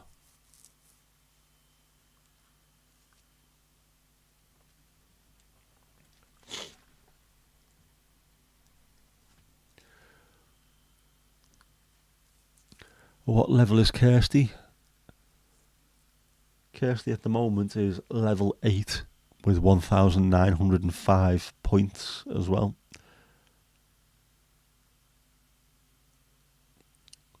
Lots of points, lots of levels here. You're doing well. Woohoo been psychotic before Cyberg Beethoven official nanosecond. You took the words right out of my mouth there, girl.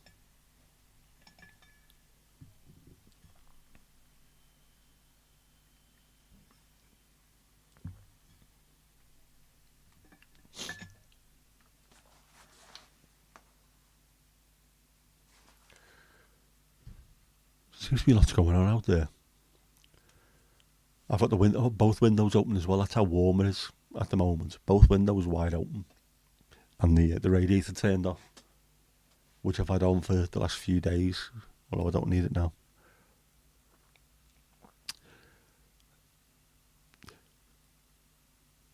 Yeah, Mandy, you can't finish Dan until you get the right colour wool for his hair. It's got to be authentic. No arsing around. It's got to be right. Do it right or do it shite. The motto I live by. I don't know why she's level 8. Never stops talking. Botchix, he is a right bastard, as is Jeff. Jeff the bastard. I don't know how it works. I still, to this day, I don't know how it works.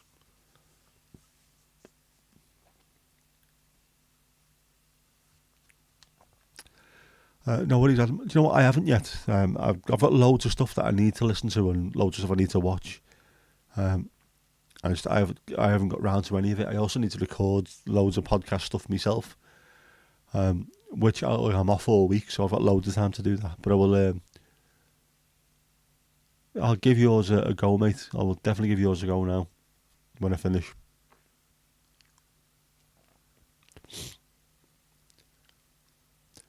And don't worry about self-promotion, mate. That's what we're here for. We've got to promote, haven't we? Oh, Adam, you've just been promoted as well, leveled up. If we can all help each other out, I think it's the best idea anyway. We've all got a decent tale to tell. We've got stuff to say.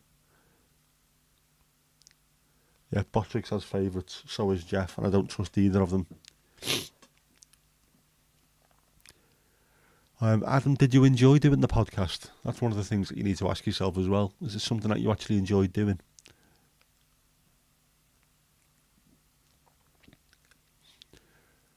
If it's something that's a chore that you can't be arsed doing, that's one thing. Whereas if you did enjoy it, I mean, I did my first podcast, the music ones that I do. I just loved doing them. If no one listened to them, I wasn't asked. It was something for my daughter to listen to in years to come. But I enjoyed putting them together and adding the music, working out which songs I wanted to go in there. So for me, the process of doing it is the enjoyable thing. And the fact that some people do listen to it as well is just a bonus. But that's what you ask yourself, as with everything. Hadouik is now leveled up as well.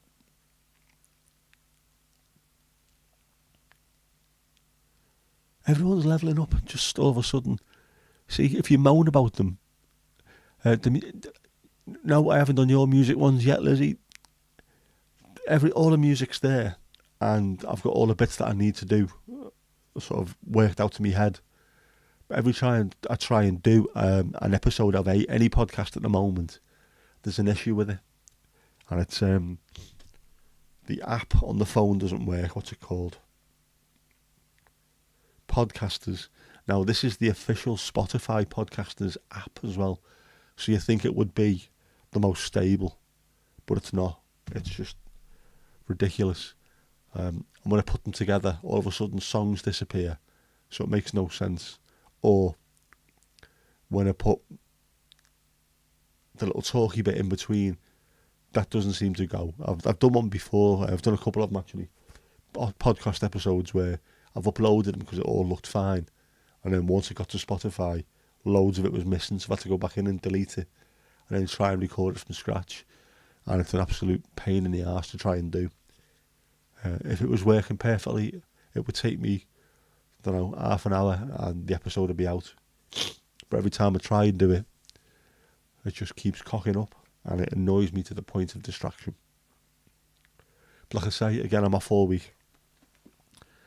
So I might just try and see if I can have my phone open and my laptop open and work it between the two of them. Botrix is definitely Arthur's tats. See, now, if Jeff is possibly Spanish or South American, Jefe, he could be the chief of a cartel. That might be why he's off his head. Might be indulging in his own mercandizo. Jeff's leveling up so we don't tell Olga where he's hiding. That makes perfect sense. Keep him sweet, keep him stum. He's not daft. Well, he is daft. If he thinks she'll turn on me because of his bullshit.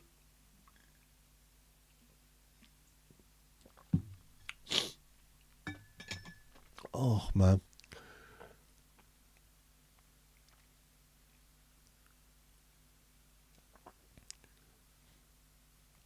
Yeah, Botrix definitely sounds like someone who wears a snot-covered overcoat.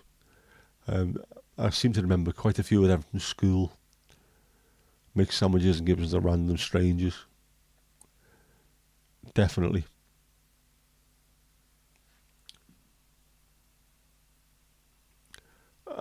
Kippers, yes. He was mentioned earlier on, wasn't he? So,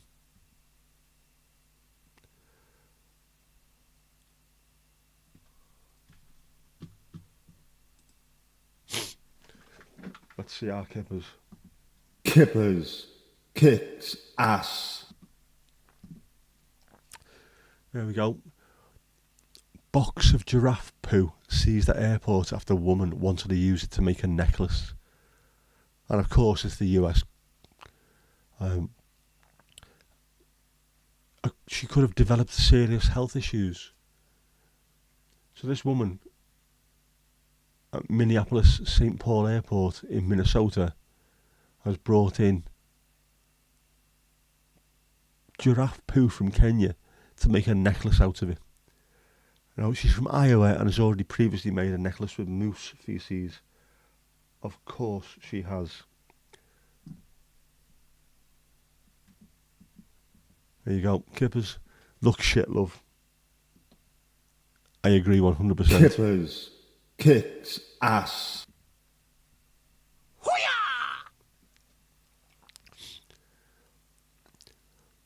Just, where do these people come from? I know she comes from Iowa, but I mean, no. What goes on in people's heads? You ever seen that Australian border force thing that's on? That me ma occasionally watches, which is just, well, just it's the same thing over and over again. It's either British tourists going there to work when they're not supposed to, or it's Chinese or Southeast Asian families going over to Australia, and they're always carrying the weirdest stuff with them that they shouldn't be carrying. Like monkey brains. Why? Well, I might get peckish on the plane on the way. 75 live fish. What on earth are you doing with this rubbish?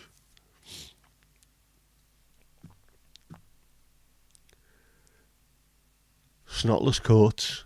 Bloody luxury. Bloody luxury.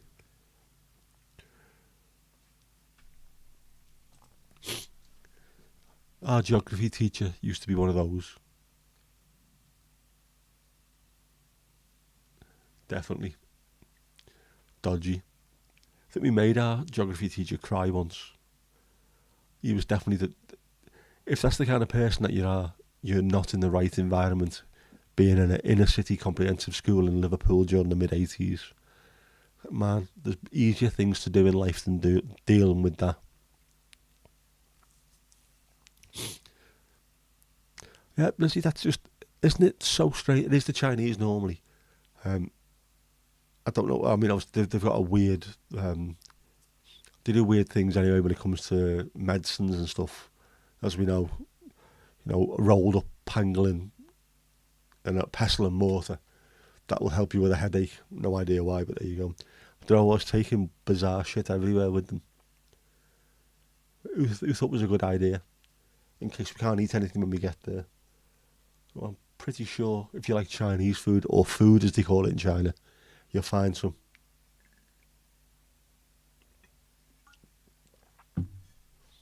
So every time I sniff, you sniff too. It is weird. Maybe, is this a Botrix infection? Bot sniff. Yep. It is usually the traditional medicine shit. There's lots of animal cocks and insects involved. I don't care what's wrong with me. An animal cock is never the answer. Definitely not.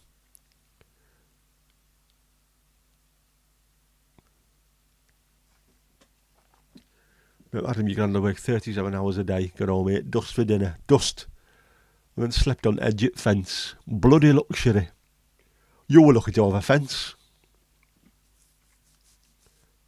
Marvellous. It's a good job you reminded me of Kippers though, because my head is just completely gone today. But lucky Stream Deck's there, and within seconds he was on there. Had a week, you've got training tomorrow in Sertogenbosch. Fair play to you. You're up at really early, off to bed. Well, fell to Ruston, and good luck tomorrow. Hope it goes well for you. Happy training. Aye, born with silver spoon in mouth, Adam. Born with silver spoon in mouth.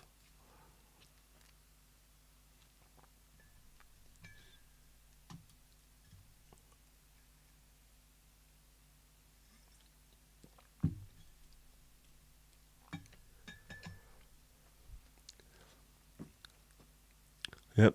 Donkeyville, thanks for hanging out, and for you as well, Hadwi. Thank you very much. It's always appreciated. I've said it before and I'll say it again. My name's Nick. No. This for me, this really is like, it's like going to the pub with me mates. So I'm buzzing when people turn up. So the round's on me, water all round. I always enjoy it. And it's going to be shit when I end up doing go back into the office. And I have to go to the pub with the actual people. It's not going to be the same. Nobody's going to understand who Jeff or Botrix is. Yep. Alright. Mandy, you might have caught my cold through the phone. Maybe it's a computer virus. I'm convinced that Jeff has got something to do with this. He is dodgy, him and Botrix. Don't trust them. Do not trust them one bit. Evils. Anyway, yeah, it has been, it's almost 2 hours. That's far too long, isn't it, to be chatting shite on this here screen.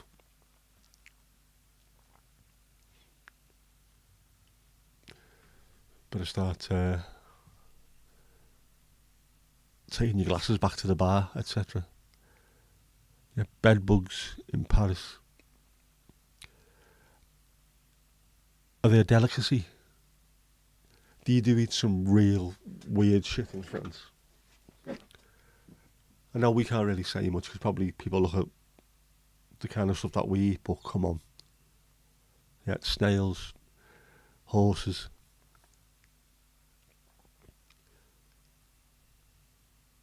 I mean, why would you want to eat a horse?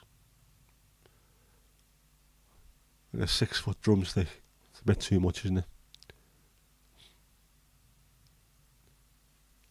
Good point, Steve. Your name is Licky. You will catch all sorts. Yeah, seeing that the plague of bed bugs in France at the moment. How have they got a plague of bed bugs? Don't you know the Hoover works? Whenever you change your bed in, Hoover. If you got ones that have got buttons, Hoover around the buttons, that's where you get rid of your bed bugs. And air things out so they're not moist. Yeah, Mandy, considering I said I was doing this from my deathbed, I have lasted well. Of course, the fact is that as soon as I press stop on the stream, I will collapse into a heap on the floor. But yeah, I've done alright actually, haven't I, considering. Yorkshire pudding burgers. That's not a bad idea.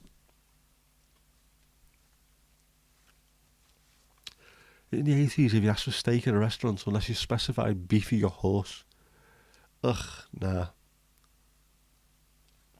I've had some weird stuff, but horse, I don't know whether I could manage it. I've had alligator and ostrich. Don't think I could do horse. Nah.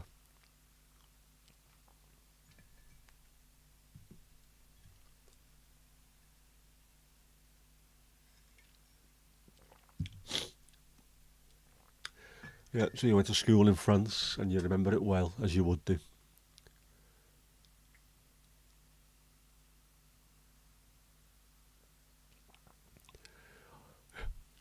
Lizzie, I read the article where you were saying you have issues every year with them, especially young people and students. As soon as I read that, I read it in the voice of Paul Calf. Students! Dirty bastards! Yeah. Chicken drumstick burrito. Now this, I don't know, Kirsty, if that's just the messy round thummy thing that you do, but that sounds like a great idea. Chicken drumstick burrito. There's something in that. You have to get rid of the bone, obviously, but yeah.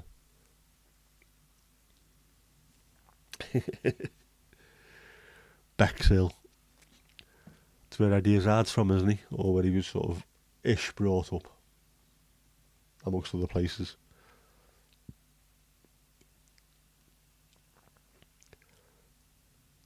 Can't be eating horse, man. Because you wouldn't know who it is. It could be Kato Star or Denman, great horses. You don't want to be doing that. They lived a good life. You don't want to end up in a Finder's lasagna That's no way. No way for the Cheltenham Gold Cup winner to end up, is it, really? Ow. Oh, see, tell I'm getting tired. I'm starting to get the tremors. But as you can see, I wasn't able to do that, was I? Not too long ago. Oh, jeez. Proper tremors. I need to work on doing this. I can't do it. Sugar. Ended up in a bowl of sugar. You're right, Lizzie. There's a certain point when Kirsty reaches a mystique, and we don't know. It's somewhere on the edge, and it's on the edge of glory. No, that's something else, and that's a song. Yeah, live long and prosper. The unfortunate problem with that, Steve, is I don't try and do that, but occasionally it just goes and does it by itself. But it's an improvement. I know it doesn't look it, but it is an improvement. As you can see with that just goes crazy at times. I'm going to try and close them. They don't always go the right way. They'll get there. Not too long ago, I couldn't do anything with it, and now I can. So it's definitely improving. That's all we can ask for, really, isn't it?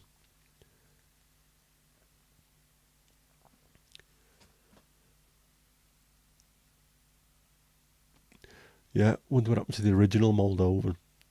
That sounds like a Disney Plus series, that, doesn't it? Coming soon, the original Moldovan, I don't know. See, what?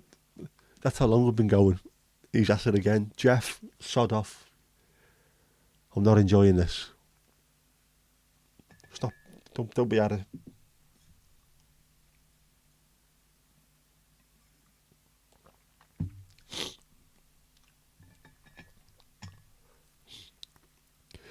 Good point. He's shouting as well, isn't he? Jeff, stop shouting. I don't care about little Jeff Jr. He's not even yours. Look at him. Different coloured eyes. Doesn't look anything like you. He's got the milkman's chin in a box under his bed. Weird. Very, very weird. See? And then very polite straight after. Who are you trying to kid? Jeff.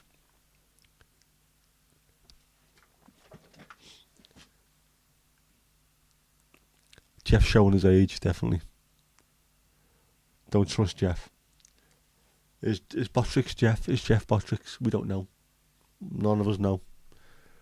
Anyway, yeah. Good night, Barnsey. Cheers for coming up, mate. Hopefully see you soon. Bottrix has a right Yorkshire accent. Probably does, you know. Unless he's from Colombia. We were watching a boxing last night and there was loads of Yorkshire accents on. The lad from Leeds were farting. Well, he was until he got knocked out, obviously.